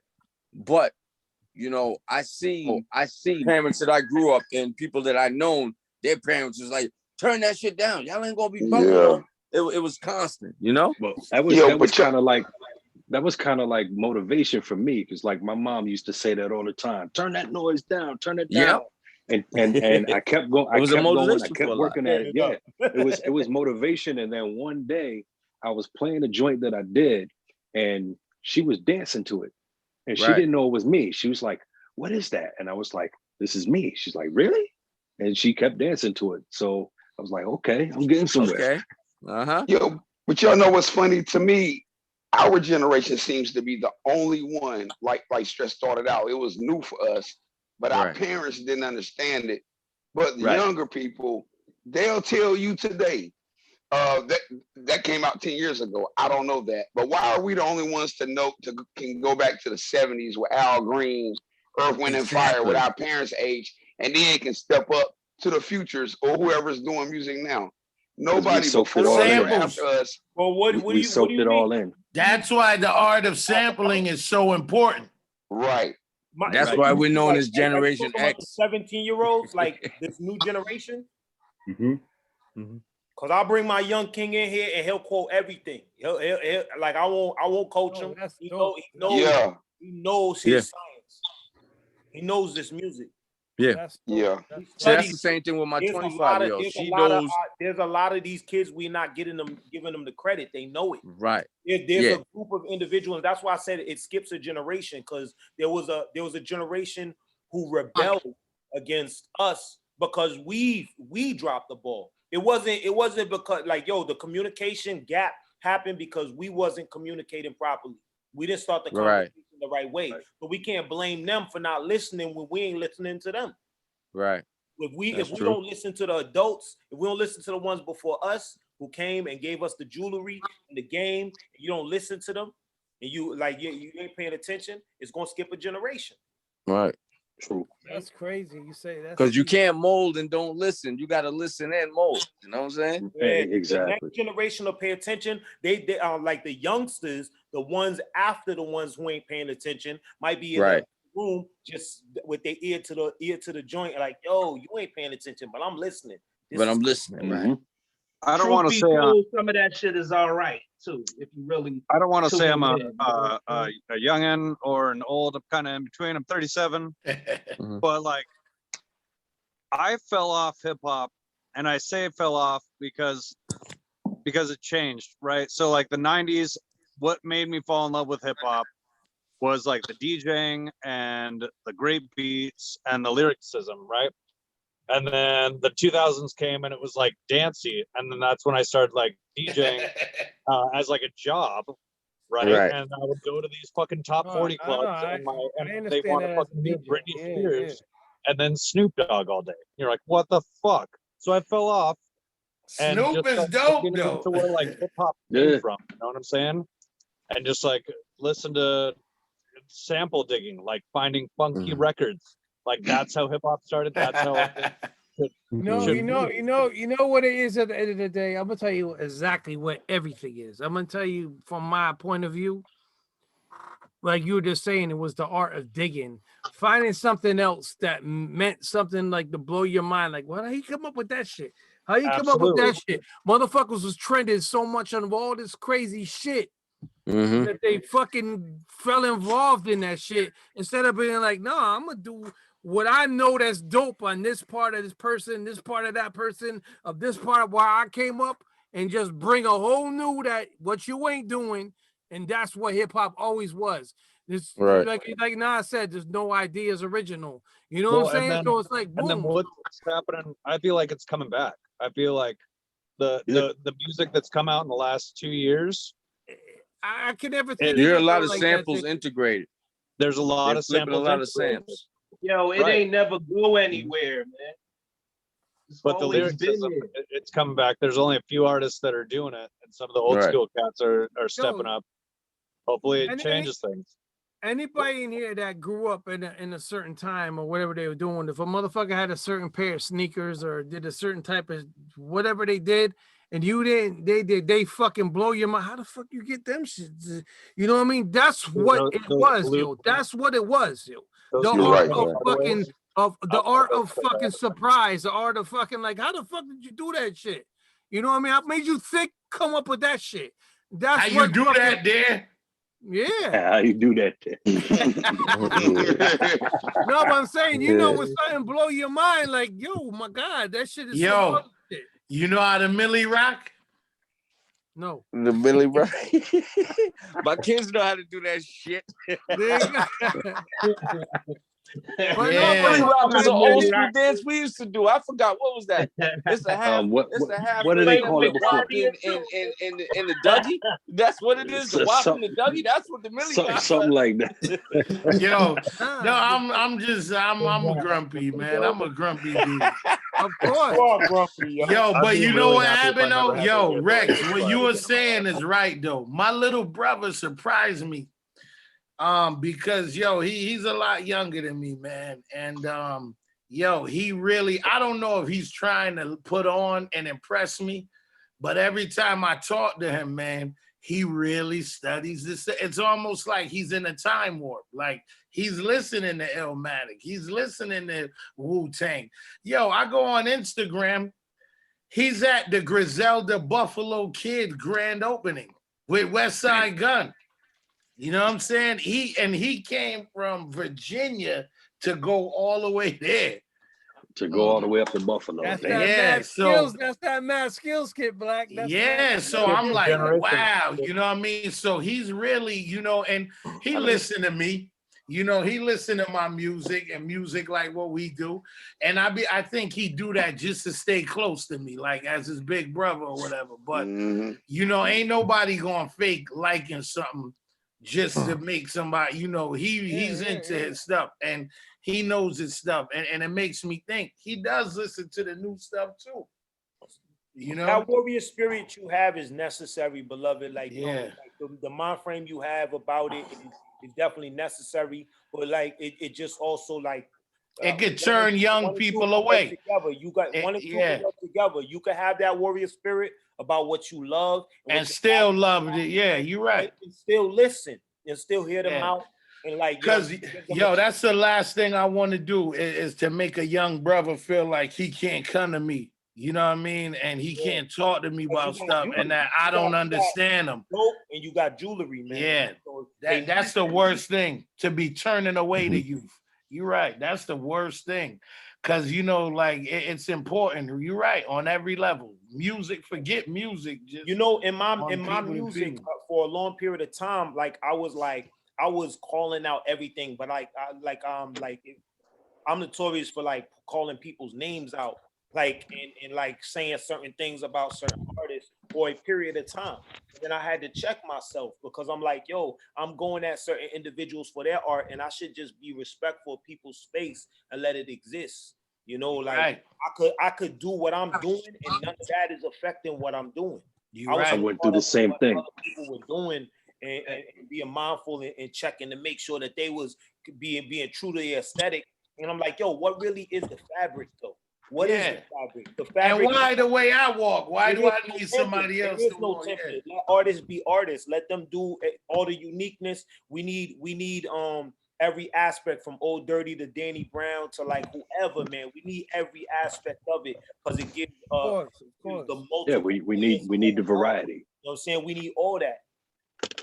And then they not doing what you doing, so I don't mind doing stupid dances or trying to enjoy their shit because they don't do what I do. You know what I'm saying? Like if they was doing what I'm doing, then I'm like, trash Yeah, nigga. but you still gotta I like be what trying to you're do doing. their dances. My kids be telling me to sit down. Like I'm like, I'll be the old pops, man. I'll be like doing all they. I be like, yo, get out of here, man, pops. That is I not be mom. dancing. I be like telling my girl, like, nah, don't tell nobody I like this shit right here. You know? I'm open about it. I don't care. I really don't care. Like, I mean, My son be looking at me I like, Dad, what are Drake, you doing? I like all kinds of genres. Like I'm put in a box as a boom bap artist, but I listen to everything, fam. I can find and appreciate everything. Yeah. And I never ever shied from that. But I'm put in the box because of the type of music I like to make. You like, right? I like yo, I like that joint, that Rick Ross. This kind of old though, that and you ain't even know it. That joint, you ain't even know it. Oh, you ain't know that it. shit is fire. That's one Yo, of my that joints. beat, I still ride with that. Yo, that beat is crazy, dog. Some of Put these Molly joints all is up in the drink. You Yeah, ain't know it. yeah. That shit fire. That's why he lost that Reebok deal, because he said Yeah, that. he didn't know it. Yeah. There's a hole. We don't do that. Oh, give me them sneakers back. And yo, you know what else too? There's certain artists that bridge that gap really well.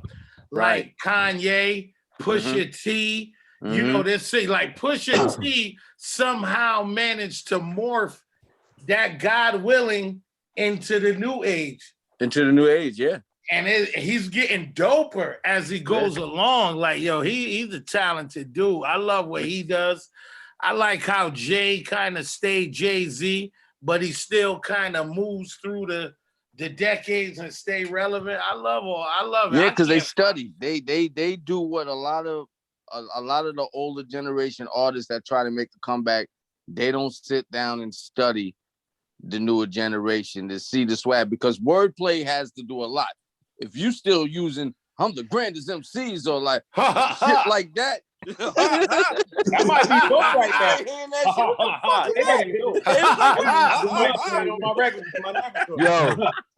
Yo, and you can't say they ain't you can't trying to hear that. They want to hear that what's popping. It's lit. You know what I'm saying? Yo. You know, this factory. They want to hear shits like that. They don't want to hear that. Is that Little Baby though the bigger picture? That song is heavy. I ain't gonna lie to you. That song is yo, heavy. that song almost made me cry.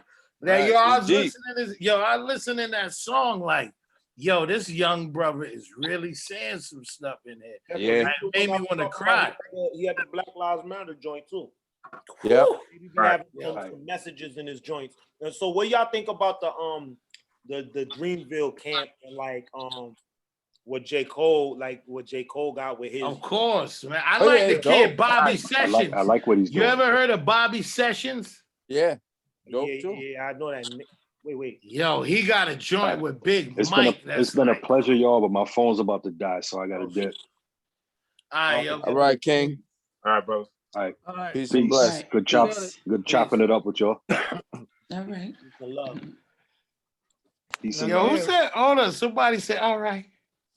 It's me. That was Megan. That was Murda Megz. Oh, I'm like, yo, who said that? It's like, all right. Yo, you spotted that out on the hill though. It was Paul Mooney. It was Paul Mooney. Yo, Mike, you missed us earlier. We had Say what? Say what? Beatz was in here too. Oh, damn. Hey, what's up, Super Lover C? What's going on, my brother? I can't call it. What's up, Reks? Jane, Brown. Blacastan? What up? No Yo, I'm doubt, having yeah. fun. Yo, I don't socialize with nobody. That's how I'm grumpy, because I be by myself. I need to get That's Black. why I'm grumpy, yo. Yo, last time we was in with you. Come to the crib, man. I'm like an isolator, man. That's what's wrong with me. I be talking to myself in my mind and stuff. Man, out the way.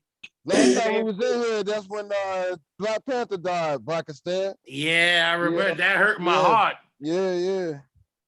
Rex was there too. Rex was there.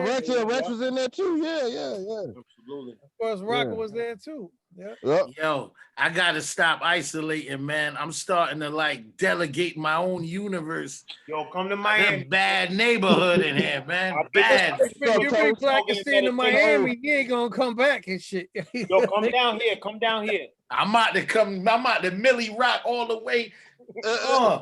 Nigga, you gonna be doing the beatbox, nigga. You gonna be doing the Pooh Shiesty down there. Yeah, Mike. We had Granddaddy IU. Everybody was up in here, Mike.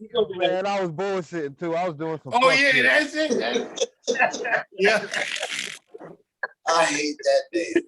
Yo, that shit is hilarious. Yo, one of them shits this dude was on top of a table. He was like, yo. I was like, what is he doing? Yo, then he got on top of a garbage can. I was like, yo, this is let them live, yo. Remember, we had Michael Jackson, dog. We had all kinds of wildness going on. Yo, I did love Michael Jackson. That's so crazy, though. This dance moves Michael Jackson was going wildness. Yo, I was talking to OC. I don't know if you guys ever look at the Trophies album. Yeah. There's a poster. Yeah. I never saw the poster. And it's Apollo Brown standing next to fucking OC. He's like, yo, you know some projects? I was showing him out there. They got the poster and shit. He's like, yo, that was in front of the projects that fucking Diana Ross grew up in and shit. And Motown. Like, yeah. And he's like, yo, one of them fucking windows was a Mary J. Blige poster. So I'm trying to find that shit. I'm showing him, yo.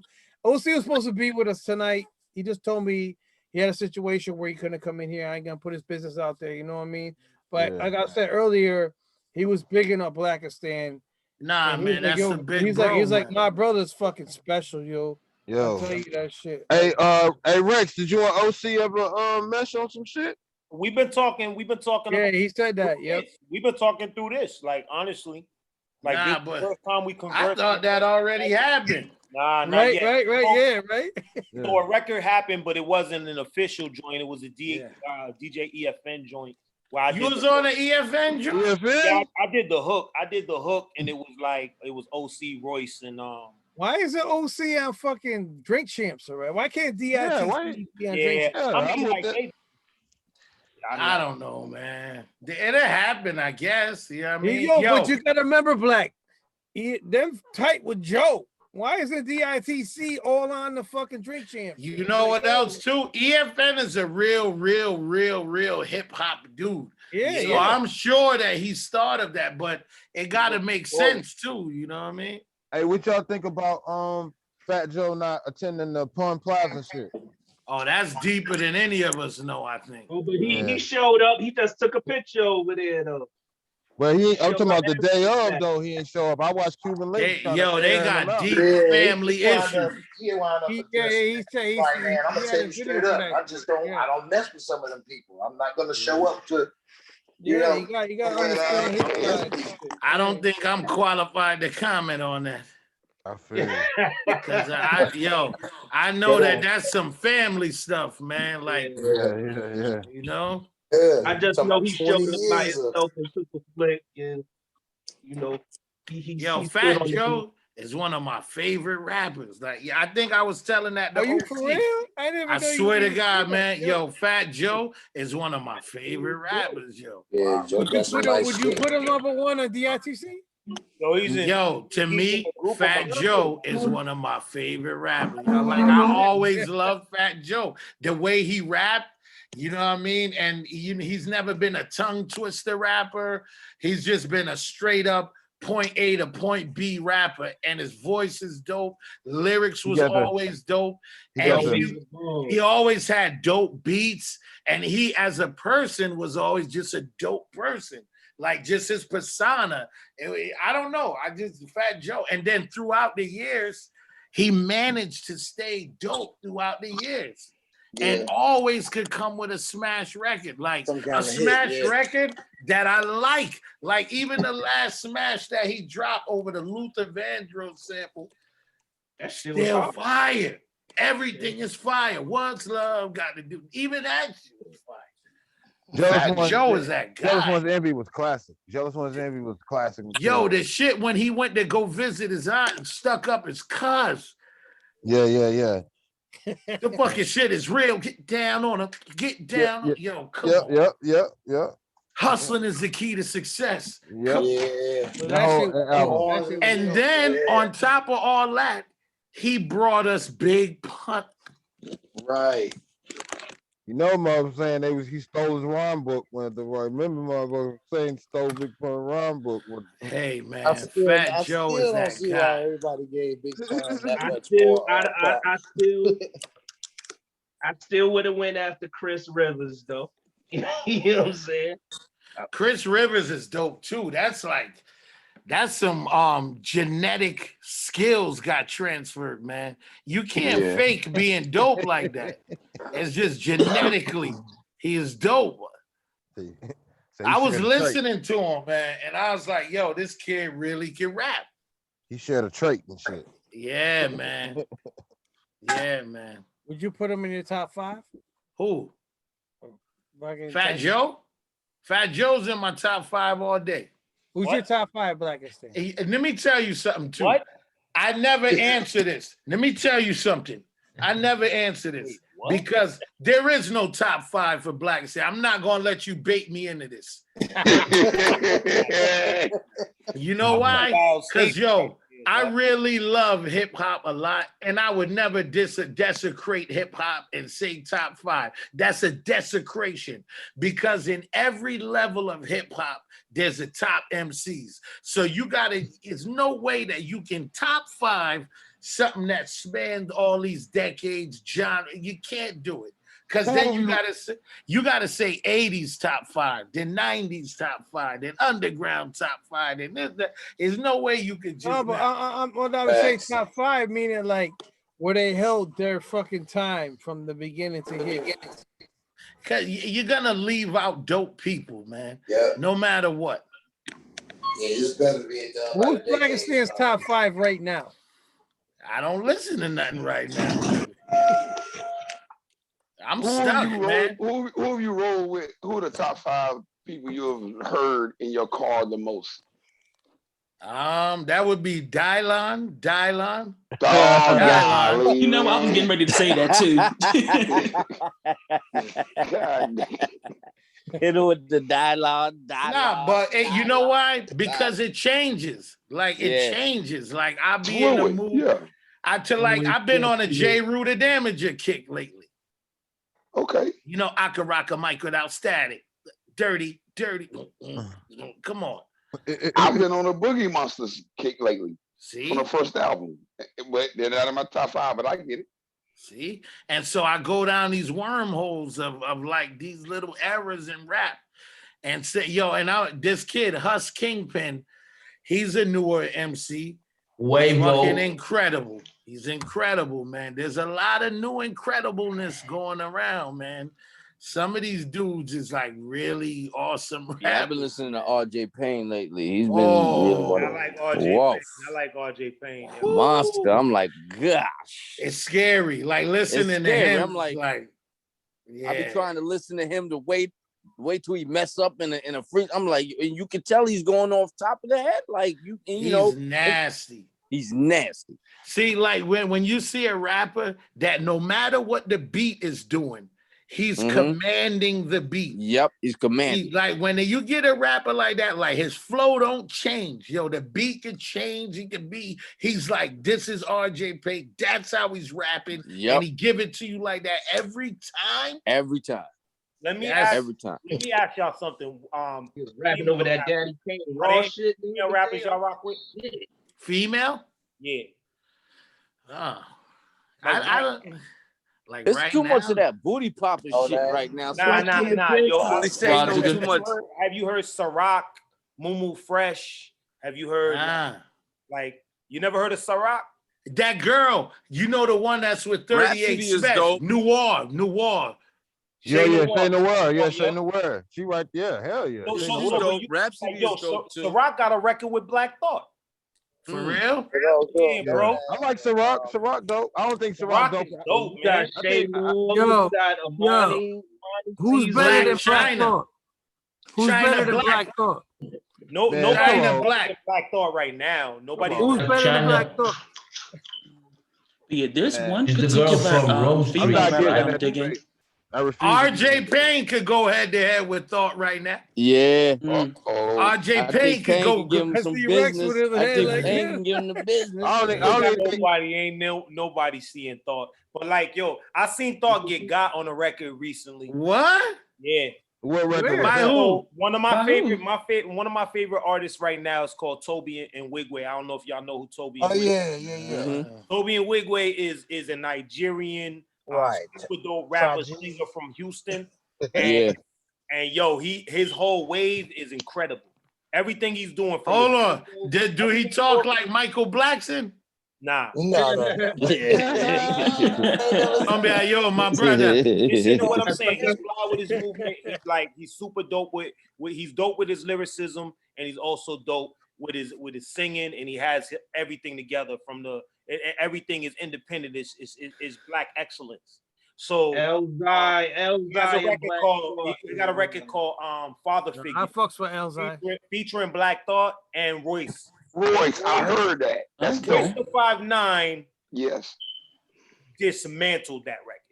He's very dope. And yo, Black Thought's burst was like, yo, I was gonna say Royce, but I can't give Royce more credit than Black Thought because Royce said he can't freestyle and Black Thought said he can freestyle his ass off. I mean, I'm just saying the record Black Thought can't freestyle. Historically, Black Thought has. I don't remember a record where Black Thought got touched by anybody. I ain't gonna lie, Rex. on that track, that's the first one I heard because Black Thought is my favorite of all time, probably now. But I thought Royce did his thing on that record you're talking about. I like Royce a lot. I like his last album. Not outside of Prime. I like his last album more than any other earlier albums because he got personal. I don't Allegory. like the albums with cats really get too personal. You know what I'm saying? I like to hear like layers to who the artist is. Yo, and he did that on that last album. The last guy that I got super excited about, the last great hope that I had was J Electronica. Oh, come on, my guy. And that was, I'm talking about the first wave of J Exhibit C, Exhibit C. All exhibit. I'm talking about the first wave. About the fire set times and shit. When he came with the who the fuck is a J Electronica, and he came and he was rapping over them Dilla joints.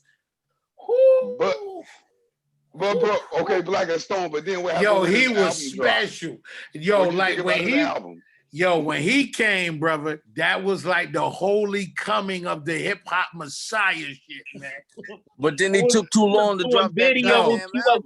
He was doing videos. He wasn't even performing in the videos. You just in some fucking it was like he landed from a spaceship, man. And he wasn't no intricate. He was just shit. That dude was nasty, man, and he was calm with it. I was like, I thought it was it, and then you had to wait, and you waited, and you waited some more, and then he knocked up a Rothschild or whatever, and then he disappeared to England, and then he went over here, and he got back on the spaceship. And he went back to Jupiter, and he stayed there for another century. Then he came back, and it was like, why did he do that to us, man? Word. And then he come with the album after all of the hype and all of that. And that shit was. And then it was co-starring Jay. Right. Yes.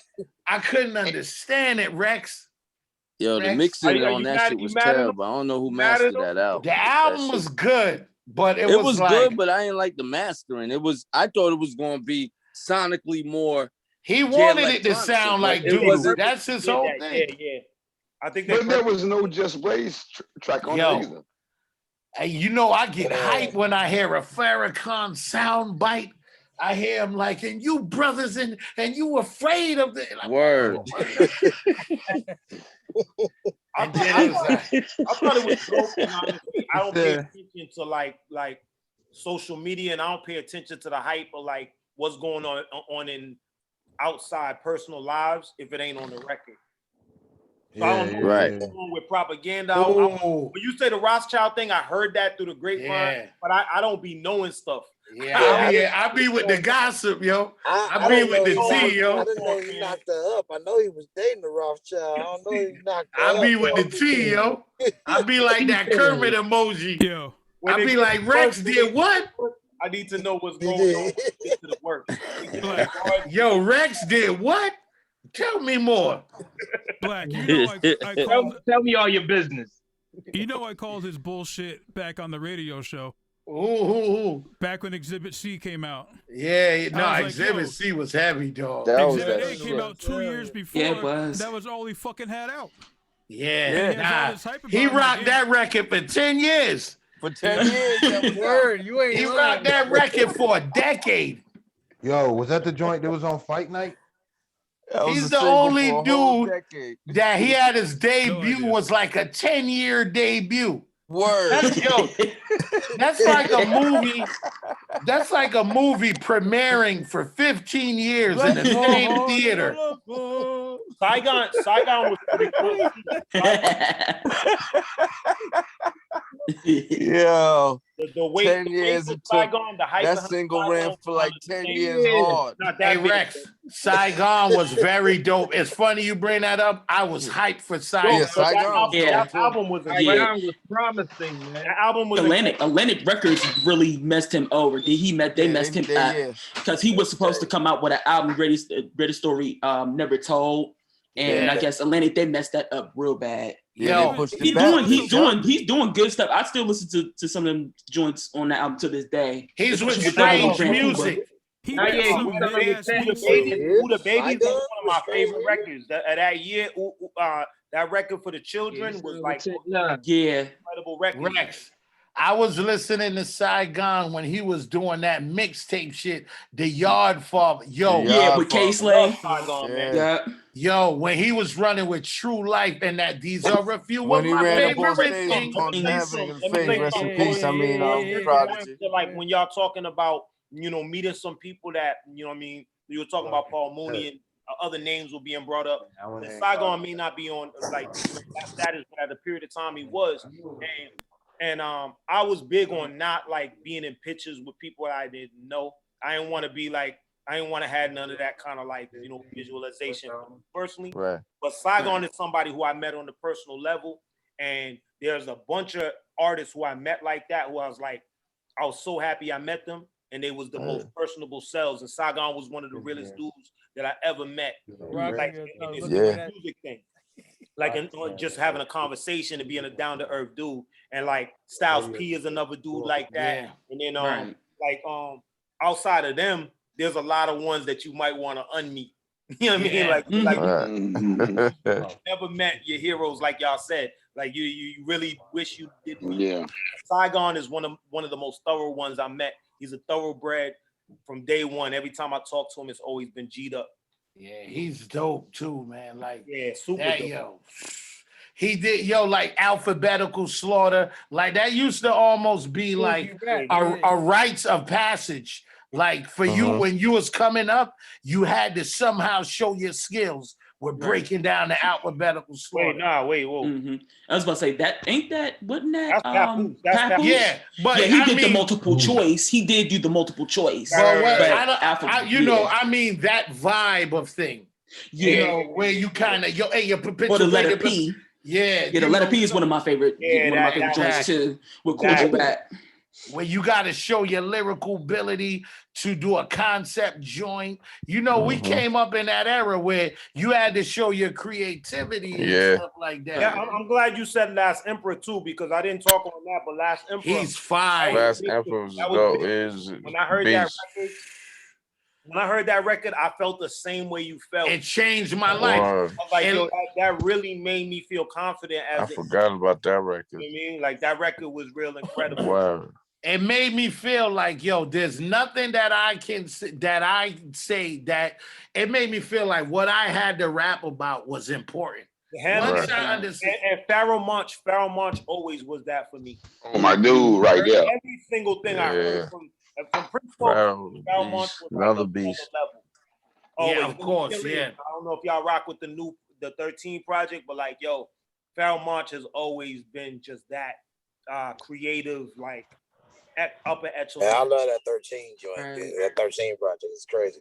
And he's cool too. I seen him in Pittsburgh like some years ago. He came to Pittsburgh. He's real cool. I love Pharoah. Oh, and you know what? Jean Grey. You talking about female rappers like Jean Grey. Remember when Jean first started? Oh my god! I was trying to say Jean Grey, and she held hers amongst the elite underground lyrical, all of that. I heard she was making beats like a long time ago. She did a lot of Pumpkinhead's early beats. Yeah, Bad. See, he did tell me that too. Was that before Marco Polo or after? Way before. Wow. Yo, your Reks with your record with Pharoah was dope, Reks. Not him, yo. Cause there's like No Name. No Name is another one. She's a different pocket, but she's super dope. Yeah, that's what I said. Yo, you know what I like to hear? I like to hear Reks with Premier. When Reks is with Premier, that's some special. You know what? Stuff right when the Good Night, that song, I like that. That's one of my favorite joints. I tell you that, bro. That's the cheat code. I mean that, man. No, that's not true. That's Reks sound fire. With No, Premier, Fred Durst sounded like shit on Primo. Who's that? Limp Bizkit. Limp Bizkit. I like that shit with him and Method Man. I like that shit. I did like that. You know what it is? Premier give you some serious heat. You and Terminology. Yo, Premier in the game, Premier in like anybody. I don't care who it is. Like, you know, like Premier and Terminology. Watch how it go down. Watch how it go down. Hey, when oh my god, that shit was tough. Yo, and the joint. And you know what? It's another one that he did with Bun B too. This is how we rock. This is how we rock. Rock. That was crazy. That was a nice sample. That sample was nice. He doesn't do nothing. He just knows what to do. You know what I'm saying? Like, yo, this is how we rock. He knows what works for what. Primo called me on the first record I did. Primo called me and was like, because I was dissing rappers on my first record. Like I said, I really needed to like get all my juices out. I had to I had to say what I had to say. Yo, the illest one was the Wayne like, diss. You ain't got them stripes yet. He was like, stop, yo, we ain't gonna do all this. I got certain relationships. Yeah. He shut that down. Like we like. Yo, that Wayne diss. He was Alchemist who went in the studio and heard the record. It was like, Preem, you heard it? Did you really hear the record? And he came back. It was like, yo, Reks, man, I need you to like back and like take some of them names. Tone it down. That's that grown man talk. Hey, man, he had that conversation with me. He was like, look, listen, youngster, man, yo, you gonna get this record, but like, yo, hey, check it out, man. Hey, man, look at here, man. We gonna tone that thing down, man. Yeah. I pumped the break. I needed that record, man. Yo. Primo changed my life, man. Nah, Primo is ill with it, man. Indeed. Yo, now without a doubt, I can say Premier is my favorite producer. I don't gotta think about it. I don't gotta pray. Premier is my favorite producer. How about all time? Like, who do you like? All time, nigga. All time. I don't, because that's how biased and hip hoppy I am. That unless it sounds like a Premier, I don't even Premier. Of course, but Premier is my number one. Right, you can't take him out your list. You can't take him out your list. So my number one. And so now you know why Fat Joe is one of my favorites. Because ain't nothing like a Fat Joe and Premier. Yo, Premier. I'll say this about Premier, right? Everybody wants to rap on a Premier beat. Premier rapped on one of my beats. It was one. Word up. It was on a Demigod's joint. Word up. He did. He rapped 2 bars, yo. Yeah. With part of Panchi's verse. I like the shit that he did with Christina Aguilera. I'm not gonna front. That's why he's my favorite. because he could do shit like that. No, wait. Who's know the what other track that female is. singer that he working with now? He's working with a female singer, right? That's his artist, I think, right? What's her name? Like Tia Wolf or something like that. Oh yeah, Some of those records are kind of dope too, right there. Gina Wolf, something like that. Half her head is bald, right? Yeah, she's from like Europe somewhere, I think. Yeah. It remind me of like kind of like some Portishead type of like. Hey yo, and check this out. So you want to see into the mind, right? Now, when it comes to like full albums, like put together and orchestrated, I think that Dr. Dre might do that better than anyone else, dog. Yeah. I'm gonna keep it funky. I'm gonna really keep, because like I'm listening. The Chronic 2001 could be Blackastan's favorite album, and I know that make no sense to nobody, but I think that might be my favorite album. But you know who's another slept on producer that a lot of cats forgot about, and he's still nice in it? He composes DJ Quick. That's one of my favorite motherfucking producers in this. Oh my, the way, and he plays multiple instruments. That's why I love Quick. He played the keyboard, he played the guitar, he played the bass, he played the drum. He is nice. Sonically, if Jay Electronica, he's so nice because him and Dre used to be in the same goddamn studio. They copy each other's notes. So Jay Electronica was tutored by Dre, and his project was overseen by Dr. Dre. That's why Jay Electronica might have had the.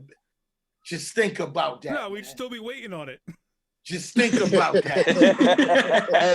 Hey, yo. Another 15 years. It comes after Detox. Didn't he come out with something last year? New Testimony? Dre? Jay Electronica. Yeah, but it was No, like, it was dope. It was dope. But it wasn't like 10 years of hype was worth it. Man, it was dope. Yeah, I came out with two joints, I think. So we just gonna ignore. He did the one with Jay, then he did a solo one. He did? I never heard the solo. I didn't hear the solo one. I just heard the one with Jay. They both Let me ask Black a question. Black, what do you like better? Me Against the Radio or fucking Black Sabbath? Why you gotta ask me stuff like that? There you go. I don't even like my music. My music is not worthy. What you picking? Of course it's worthy. What you picking? I worship at the altar of East Coast, long live other stuff, not me. I'm okay, man. This is the mic we recorded the booth with. Yeah, you ran me through the ASR. Yep. That was incredible. Oh, shit. Where? He ran my whole song through the ASR, the whole all the verse. Yo, that shit that y'all did together, that you did the video for, yeah, I fucking salute that shit. I love that song. Yo. That shit that Nas used, that shit, like yo. That's I like that song a lot. Yo, I'm trying to learn how to ghostwrite for people. So get some rappers that you think I can personify. Yo, Black, fucking Inbox OC. What I told you earlier, Inbox OC. Yo, Black, you Black. can fucking go. You can ghostwrite the biggest rapper in the world. So fucking Inbox OC. I told you. Let's go, man. There's a feature you, me, All you and gotta do. Rusty just did. We just did for some I think we sound as a trio. We sound super dope together. We do that, but that's that karate boom bap hip hop Nazi kicking your door shit. Yeah, I like it though. I think we sound good as a trio, man. We should do that, man. We need a premiere. We need to hear it. Yo, we need a premiere. Premiere's down with it. We need down with it. And Premiere's down with it. Thanks. Rex, what's your favorite album? What do you mean? All time? What do you mean? Oh yeah. All of your albums. Oh, his album. man. Yeah. See? I right. I'm gonna do it like this. What's Reks' top 5 favorite albums? Period. Top 5 favorite albums. If you had to go to an island right now, you had to go to an island for the next 3 months. So What 3 albums you pulling? 5 albums. It ain't like favorites though. Like it's really no. Right, what 5 albums you bringing you to an island for? I'm gonna bring the Black Star album. I love that album, and it may not be my favorite, like, album, but that's an album I love to listen to. I love to listen to the B album. There's too many Roots albums. Like, you gotta take 5 albums. For 6 months. I'm taking Chronic 2001 with me, baby. I'm gonna do probably Things Fall Apart. I'm gonna do Things Fall Apart. That's my favorite album. Okay. I'm a Philadelphia. I was thinking Philadelphia, and I was also thinking Undone, man. But like, yo, I love Star, so I go with Phenomenal. I'm taking a J. Rue album with me. I'm taking that Sun Rises in the East. Nah, I don't. I can live off memory with certain albums. I mean, if I'm like, yo, I want to be in certain bags. Like, there were so many things that were said on the Black Star album that are necessary for me to, like, bring with me. So some of those joints that I just mentioned, I can't think of much more. I done ran Illmatic and Only Built for Cuban Links, and they're in here. Those albums are in here. Yeah, I don't need to bring those with me. Like, no, you're right. You're right about that. Yeah, they like the ones that I would bring with me. Like, probably I'm definitely Yasin Bey, man. Like, I gotta bring like. Yo, you're right. You know what I mean? Certain albums are embedded in you already. Yeah.